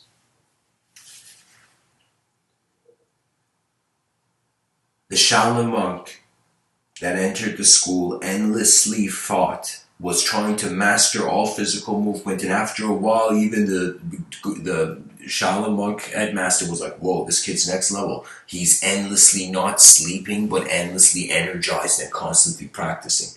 It was suddenly then there was a wiser kind of like person in the thing, and the wiser person goes to the kid and puts his hand, imagine, on the kid's, like, what do you call it, shoulder, and looks at him and says, "You have learned your whole life from movement, from noise, from sound. Now learn from stillness and silence." And that's why Shaolin monks were taught Zen, guys.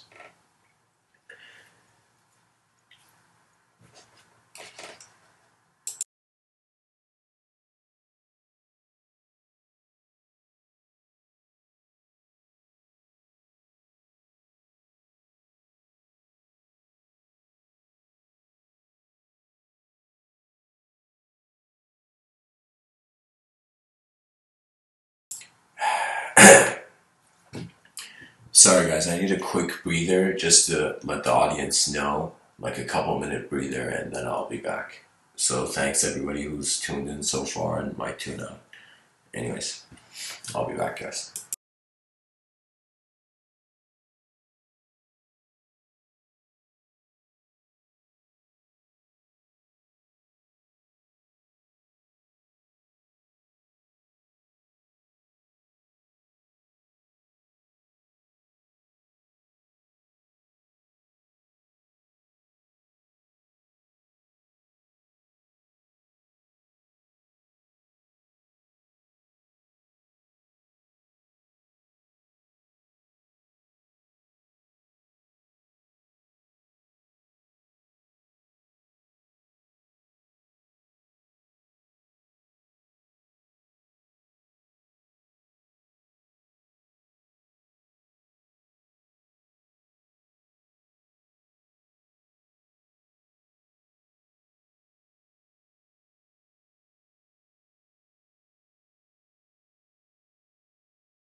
Okay, guys, I'm back.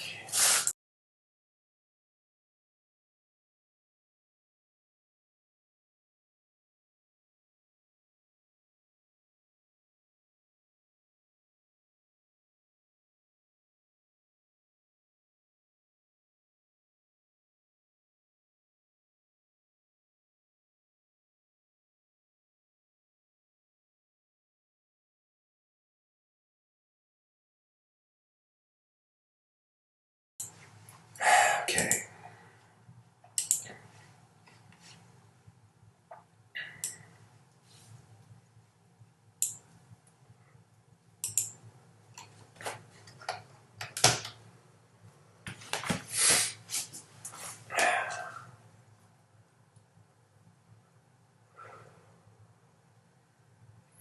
You know, it's kind of, I'm kind of with this title, I was looking at it, I'm kind of saying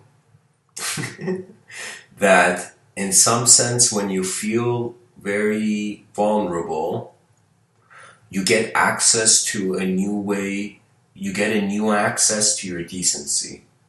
And so vulnerability is important. Sometimes the warrior's been in battle so long, they're just putting down the sword, putting down the weapon is freedom. And sometimes our mind treats language and desires of its own future with the same intensity that it holds a weapon, you know? There's this quote that says from Tibetan Buddhism, it says, unless you conquer anger, your enemies will be inexhaustible. You know what that means? That means if you're an angry person, you're creating enemies. Why? You know? Why? I'm saying it in the sense that I'm saying it that anger is something, anger is your only enemy. It's a state of turbulent inner realms. Keep your inner realms simple. Anytime something you feel too much complexity in the outer realms, look at it from a simple state of your inner realms. Pretty much the inner realms can be space, they can be singular, they can be multidimensional, they can be dualistic, or they can be endlessly multidimensional, infinite. Your mind, you can have an infinite ego. What does that mean? That's an ego, that's an emotion, and endlessly archetypes are coming and replacing in that emotion. It's like an emo ego. Let's create that concept. I think Carl Jung would be proud right now. That we see the ego, or let me say it like this, that archetypes come in packs, in packages. And that whole package is like a world, like the world is causing a bunch of archetypes to fight for the same space in the attention of the person, right? It's kind of just strange, you know? It's like, it's kind of thinking this world is like an organism, and it's like, imagine we were living in the heart and we didn't know what's going on in the brain, but we got signals.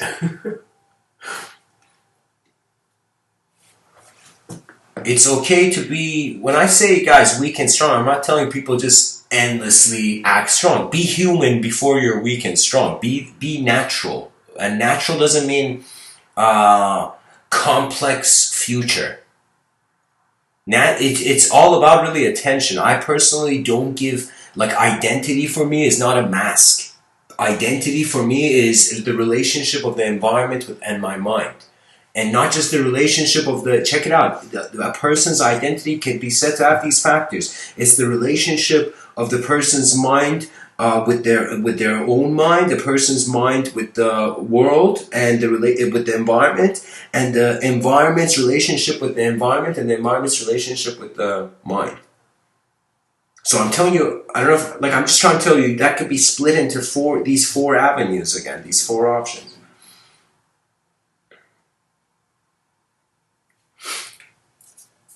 I don't know, guys. Life is it's kind of like we get to watch movies inside a movie, and that it's like we get to see films where we know they're directors, but our life feels like a film where we're like, what is directing this? Yeah. And it takes you eons to realize that there's at some point an inseparable relationship with in duality. That means, how can you be good if you're aware of what bad is? How could you be bad if you're aware of what good is? How? They're dual. They come night and day, they come together. That means technically it's like day is an illusion. There's no such thing as a day. There's just, this is getting too esoteric maybe.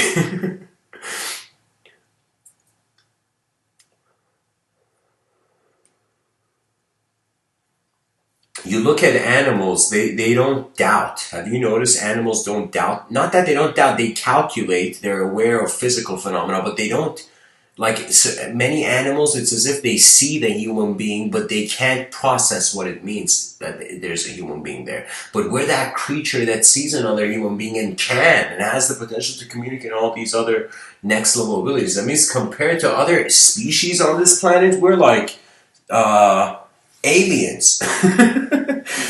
And compared to our species, the unknown seems to hold the aliens.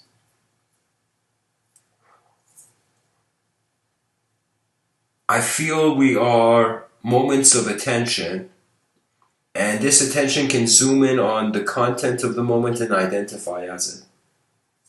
But you're free. It's like the whole point of it is awareness is not a physical thing, so there's no action you can do about it. So after some point in all mystical wisdom, you come to the trick question. You're like, what is this? I'm supposed to do nothing, but then I'm supposed to get enlightened? And maybe, yeah.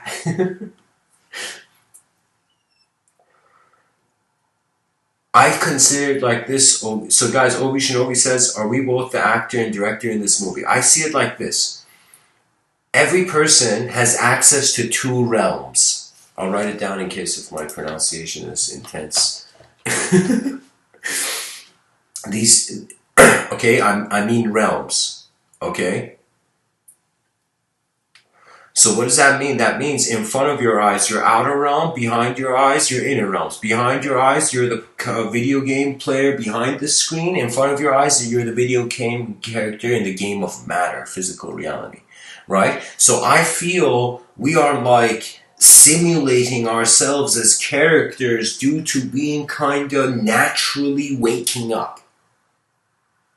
It's like if aliens come down to Earth, imagine there's this guy in the street smart guy in the bazaar, and an alien comes down and the guy suddenly gets shocked and he's like, you're not human, you're an alien. The guy's street smart, he notices, and there's no human being. That, is like, anyways, the alien says, so human being, tell me what's like, what do you call it? Tell me the story of Earth. What are you? What's happening? And the street smart guy has a business deal he has to attend to. He looks at the alien, he's like, we just woke up. We don't know. Later, man. The guy goes. And this alien is like, we woke up and we don't know. They will be like, okay, you guys are ready for some sort of galactic connection, But I'm telling you, that's the kind of situation we're in. And we shouldn't fear the unknown. We shouldn't fear it to a point that we become idealists, I am telling people that after idol worship, there was a time, imagine there was a chair and our ancestors saw that chair and they're like, holy shit, there's a light beam on this chair. This chair is God. And they all started to worship this chair. And then one person came and said, yo guys, I need my chair back. And then he goes to grab his chair and they're like, don't touch our God. Don't touch our God. Those guys were worshiping the chair. Their mind had made the chair important. The guy came and took his chair back. There was a time where man, he thought that matter was only. That's what idol worship was. You know what I mean? That it's like this object, this like computer keyboard, this is truth, holy shit. Like that's idol worship. Okay, but when the idols were slapped out of the hand of man's intellect, what did we worship after idols? If we stopped worshiping objects, what do you think we worshipped after? Language, subjects, revelation, philosophy, science. Language is We are all in this massive linguistic simulation, not realizing it, thinking everybody's their own type of ego. No, you are a character to yourself, and there is a view of you where it's my unknown. That means I have no idea how people hear me. I have no idea how one person like, this is a cool thing. Anybody listening, right where in the world you're listening from, but somebody in Japan could totally have a different view than somebody in like America of what I'm saying. Do you know what I mean? So it becomes a situation where that's like a simulation, culture, society, characterhood, and it needs to be simulated out of a realm you trust. So the inner realms are different. Again, the inner realms are like, we're not in the same video game. That means if somebody asks me questions about me, I see like their questioning is going towards who I am, do you know? Then it becomes more personal automatically. But if they're asking something about like impersonal to me, then that's a totally different kind of thing. Do you see? Sometimes life becomes incredible when you see where people's attention is, then you can see where they will move to. It is the ultimate inner rebellion in a civilization trapping itself in a mechanical box.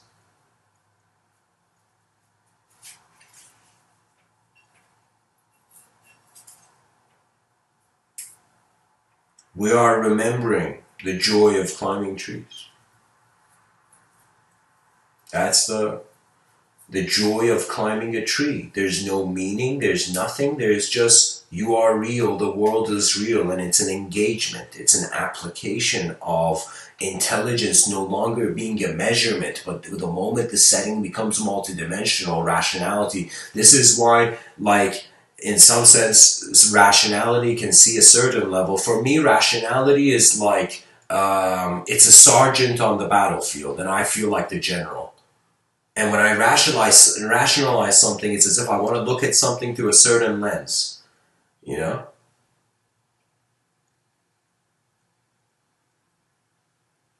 So that's the thing, that we realize we're not our thoughts, we're not any word we've ever heard or ever made, any sound we've ever made.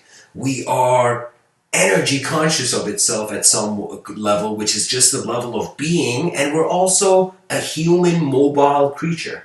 And really, when you think about the activities of the human being, I want you to right now look at your neighbor and imagine your neighbor was Albert Einstein and was doing some next level thing, right? You would in some sense look at your own reality and you would see that what is your neighbor doing? Your neighbor is looking at their own mind, but you're looking at your neighbor's mind. So when you have that fearlessness and wonder to be like, okay, I'm alive, let's see what this is, you know.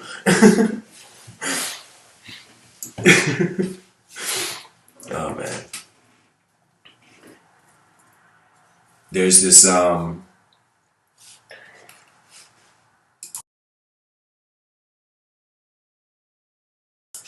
Zen story of these two monks, and it's after lunch and they have these wooden bowls of food and they're going by the river. These two monks, you know, two friends, they go by the river.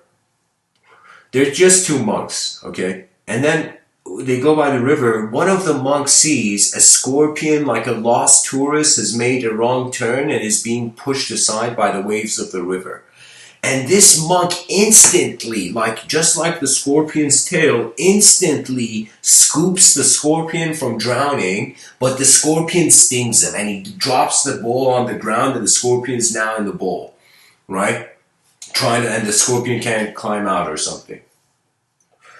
And so the guy has to go move the bowl again, and the scorpion jumps out, and his friend sees that, doesn't say anything. It's like an intense moment. Then the guy goes to take his bowl again, the scorpion stings him again.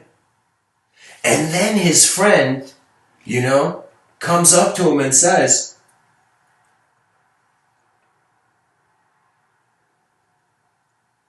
the friend beside him who saw it, like this, imagine your friend like get stung twice, and he goes to his friend and he's like, my friend, why do you keep trying to help that scorpion when you know its nature is to sting? That means, why do you try to help the cruel? Why do you try to make them not be cruel? Why? It's like, why is there the archetypal urge to save the world. Why? And the sage smiles as if the sting was nothing. As if he's like, it's like nothing. I got stung by a scorpion twice, just like, just an itch. And the guy there, he looks at his friend and he says, because my friend, it's my nature to save that scorpion. That means not everything you do as a human being is because of your rationality. It's because of, on some level, as you as a evolving not just body but psychology, conscious being, you in some sense took a value of the world. It's as if, as I'm speaking to you right now, when I look at the person, the personality, it's like layers, it's like photo albums, layers of various identifications with how energy moved in that moment.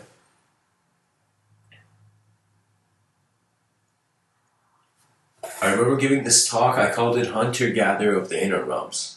We should study energy and wonder about the beyond. What's missing from education is the explorer's spirit.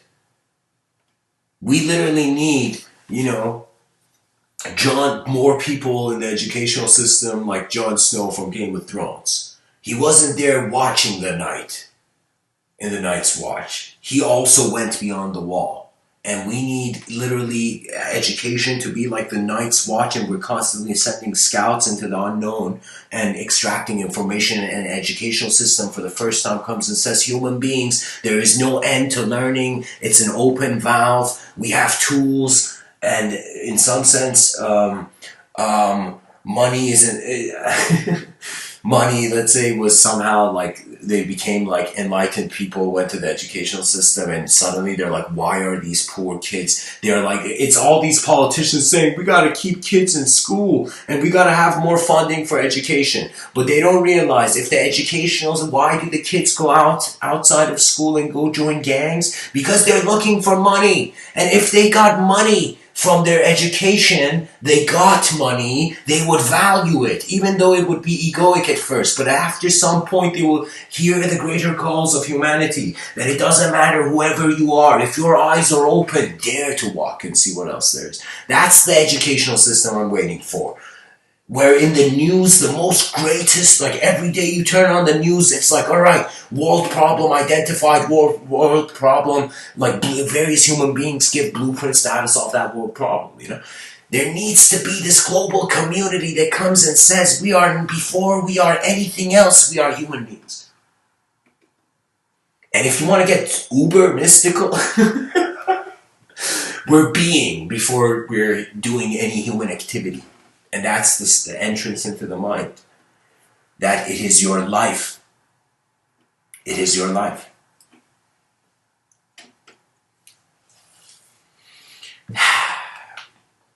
So guys, that's the end of the talk. I'm going to open up for Q&A for 10 minutes, but I'm going to mute this. Anybody has a question, I'll come back into cyberspace to answer the question. Blessings.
Okay, guys, we enter cyberspace again.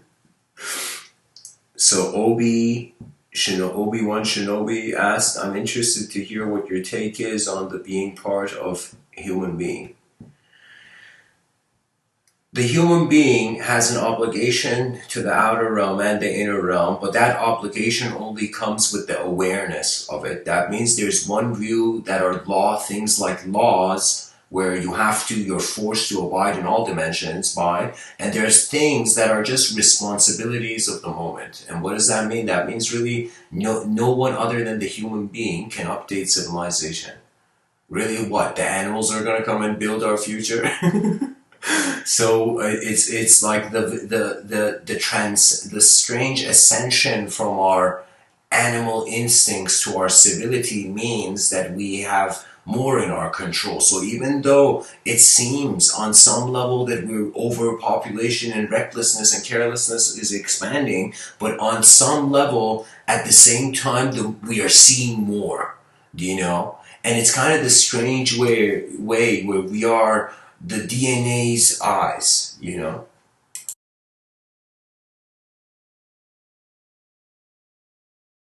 So I would say that to be a human being means you look at what the human idea means, the human part, the shape and the form and all the designs visible, and you see what the being part means. The being part is a relationship with your inner realms. The human part is the relationship with your outer realms. This is why if you just sit still and do nothing, you're no one technically. But if you move, the moment you move, somebody can come and say, who moved? That who is there. Suddenly you're a person. So we have to, before being too keen on identifying as characters in a story, look at kind of like the dimensions of the situation. I always try to consider the dimensions, you know, because everything is projecting with intent. So on some level, yeah, people are like, it's karma happening, but on another level, it's like different intentions. Different winds are hitting the same moment. It's like the moment is being bombarded by different winds. Can you imagine that? Can you imagine like 7 wind hitting you from 7 different directions, but you can notice their individual directions, you know? It'd be like, yo, you know, why is this happening? So my view is really that the being is really non-conceptual. It's a field. So when we are you a concept? No, the concept needs something to correlate to, something to relate to. So when we look at what really being means, it's just existence, right? We're just here, you know. On some biological level, that's all that it can mean. On another level, if we consider that the mind is like an outer onion layer rather than the inner onion layer of the brain, like if we feel that our physicality is in our non-physicality, then it's a different situation. Because what tends to happen is you notice the unknown, but if you still are not noticing, it's like mysticism is strange, because the moment you get rid of that ego, you have to listen to your intuition. Why? Because the moment there is no thought, you are still energy, but you're not shaped. So you come across to yourself as instant. I don't know how to say it. It becomes like a field. It becomes like literally like rewinding, forwarding, how a drop goes in the water, out the water, in the water, out the water. I'm telling you, it's literally like an endless sort of. See, right now we have to relate to our environment, correct? Like our difference again. I was making this earlier. Like compared to animals, is that we look at our environment and we can define the environment, or we can choose to not be defined by the environment. But animals react to whatever's in their ecosystem. So we can say the animal doesn't need imagination, because that animal seeing a hunter, technically from the animal's view, is the newest thing ever. So imagination was the birth of a second life. Okay, so it was what I call the subjective evolution. That when we became aware of itself, we could no longer be just matter to ourselves. So we had to be, as Alfred Whitehead says, like you look at things like as their party. Alfred Whitehead sees things as a process. What does that mean? That means your value is not just what you see now. If you see civilization as a process, your value is how you went through that process. Do you know what I mean? So it's kind of like the yogic mind also saw it this way, that it didn't matter after some point if you saw God or not. There was an inseparability of the idea of man and God. That means those two ideas were like night and day. Do you know what I mean? They were inseparable. You know? It's like creation is like poetically the shadow of God, and we're trying to see what is this face. You know? You know? Of course, what I mean is that really that being is going closer to emptiness, but when the mind can't be empty because it's moving. As long as it's moving, there's no death. That means there's two ways of kind of ascribing. We think what life is, I mean, what separates us from a robot moving like an android and a human being, right? If we have to wonder this, right? So what separates us, and people are like, Mr. Within, please say a lot.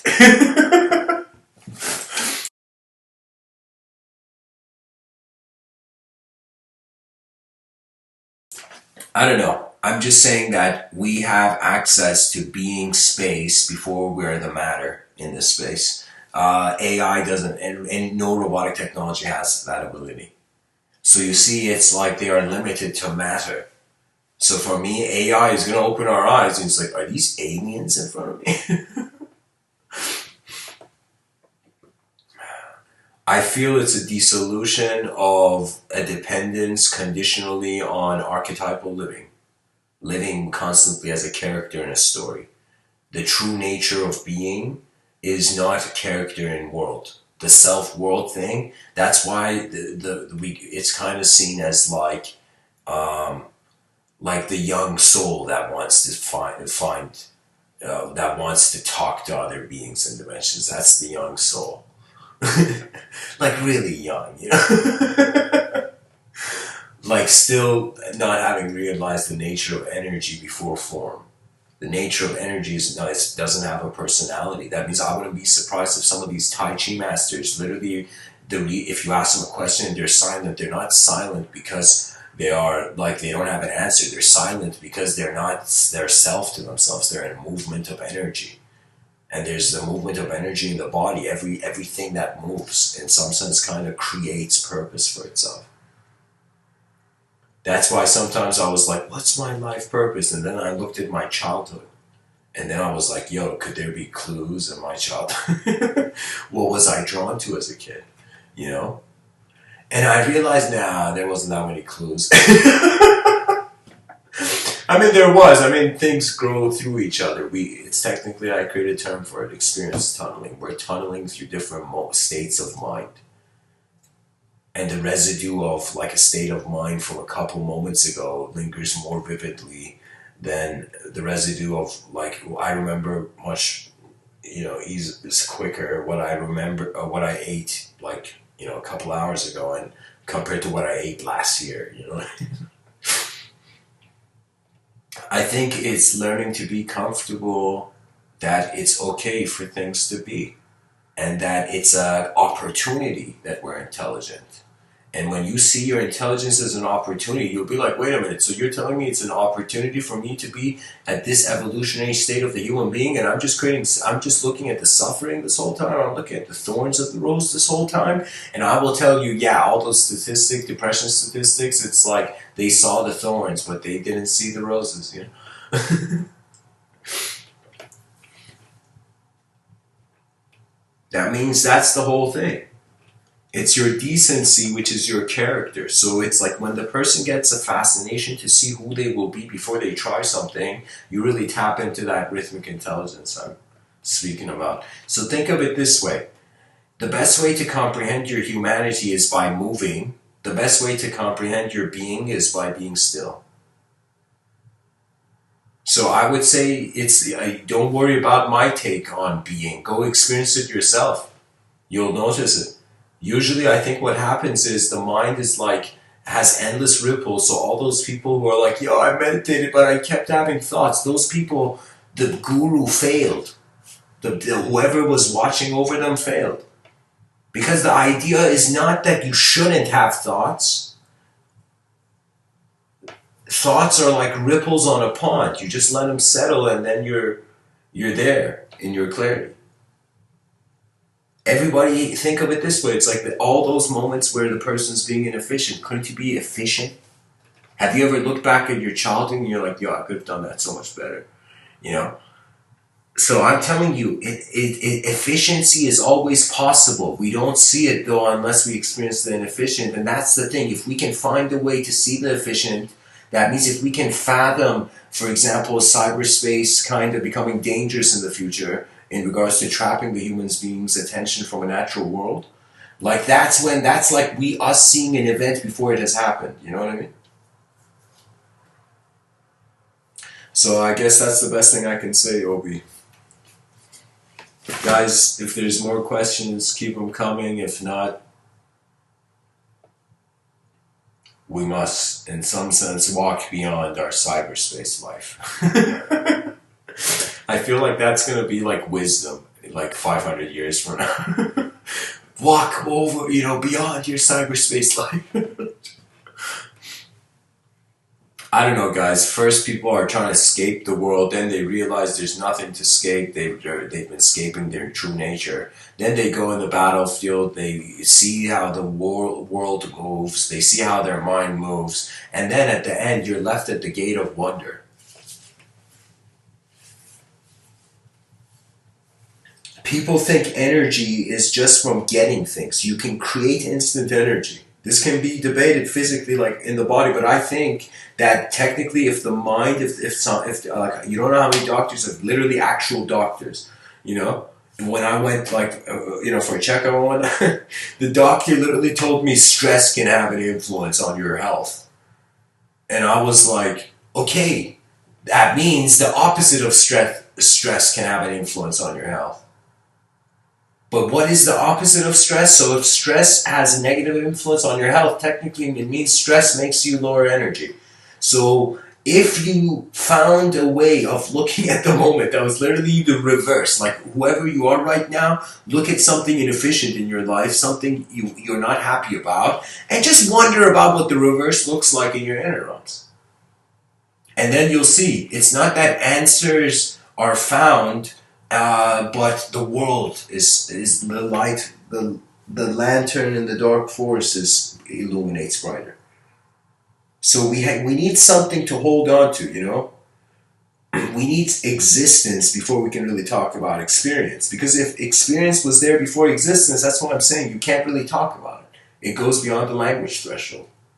Literally, our language is not designed to in any way portray simultaneity of experience. Like you can say the person was happy, and you can write the person was sad. You can write the person is happy and sad, but that's different. I'm saying you can write the person is happy and the person is sad, but what if the person is is sad about the past but happy about the future? Or happy about the past, sad about the future? It's a simultaneous emotion, and literally with a sentence you can't, because the way you have to literally write the word sad over the word happy to make that kind of linguistically true. On some level, I'm like, okay, it's happening. Something is happening here. When we wake up, we get access to known variables and potential unknown variables. That means it's like meeting a new person, You don't know who they are, but you're kind of seeing how they hold themselves and how they hold the world in their minds. Before television, people's voices were TV. Were TV for the inner realms, Reading is technically, I'm telling you, some people are telling kids to read slower. Read faster. Read quick. This is what Mr.Within is saying. Read faster. You might think you're not getting it, but you can always, reading, let me tell you it's like this. It's picture building. Words are pictures. When you understand this, you can realize somebody telling you something, they're just painting a picture. Now you can, it's like Aristotle said, it's the sign of an educated mind to entertain an idea without accepting it. That means don't fear seeing things, but fear outcomes and again, potentials of whatever action. I mean, like fear is normal. Fear is literally like wondering if the ship can sink. Anytime the ship may sink, you're like, oh, I got fear. You know? But hey, as long as you can fix the ship, you shouldn't fear, I mean, to some degree. You know? We're just piloting through different elevations of psychological constitution, not in accordance to the neurochemistry, but through not only through epigenetics, but I'm kind of saying like society and speech and communication and everything you see in life is part of your processing. It's like a person who sees like a bad movie scene, a scene that's like uncomfortable to watch, let's say a horror movie scene, and yeah, your eyes saw it. You can't do much. The idea was projected, but you can choose how long you choose to watch it. I feel that it's always easier to destroy something to build than building it, and if truth was something we had to build a true advanced civilization of it.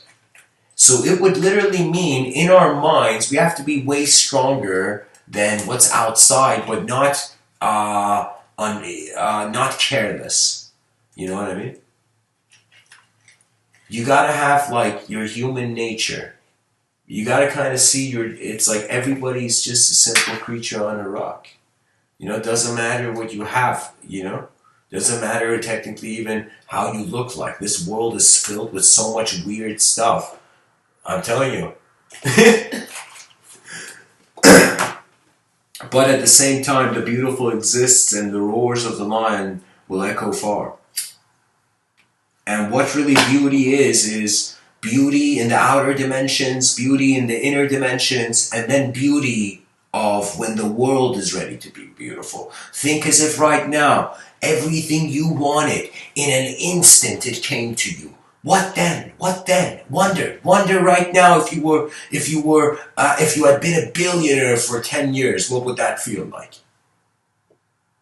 Wonder about the mind and the inner realm stretch, and as the inner realm stretch, when you aim for the moon, you land in the stars. Aim high, because now is the only time. When else in life do you have the chance to attempt that which has not been attempted? I thought that was what poetry really was. Rumi in his poetry, he has this epic line. He says, "Be living poetry." He's saying, don't just write poetry. Experience this life. See what it is. See what behind your eyes can be, could be, or is beyond. Really, that's it? I mean, is nobody on this planet fascinated that we somehow have minds? Is nobody like noticing the fact that we're way more intelligent than all the other species, and nobody's questioning this? People are just running around, you know, working in fast food stores. Like, I mean, seriously, civilization deserves better than this. It deserves what machines can do. I have this law for myself. I mean, it's not, like, don't get me wrong. I'm just saying, like, in the future, man should aim for activities that robots can't do. That means anybody wants business advice, invest in what robots can't do.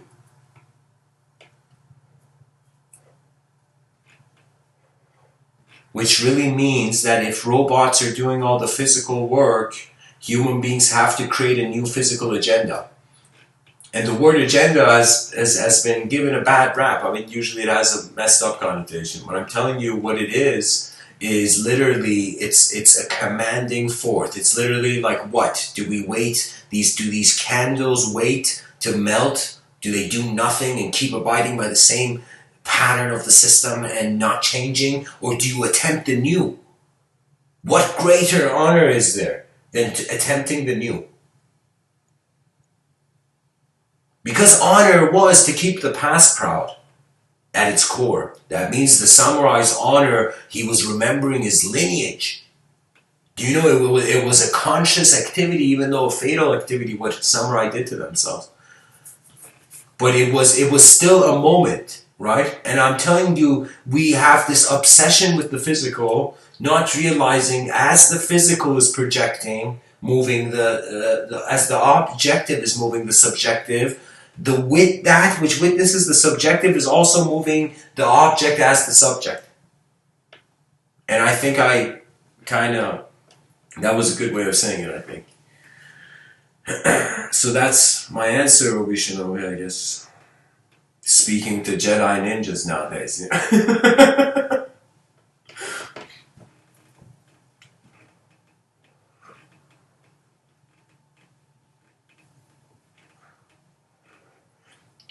I think Obi Shinobi, you've written your username as OBI space 1 Shinobi. I think you should take the 1 away and replace the I of Obi with the 1.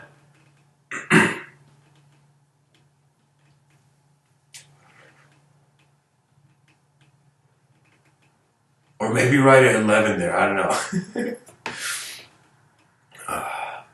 Guys, have you ever witnessed a ball of hay, move in the chat section?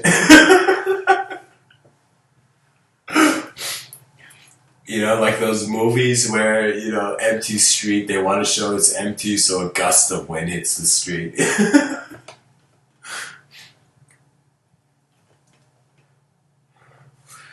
Alright guys, thanks for tuning in. I hope this episode has been helpful. Keep writing, and if you don't, I'm talking to your future self probably. Much blessings and namaste.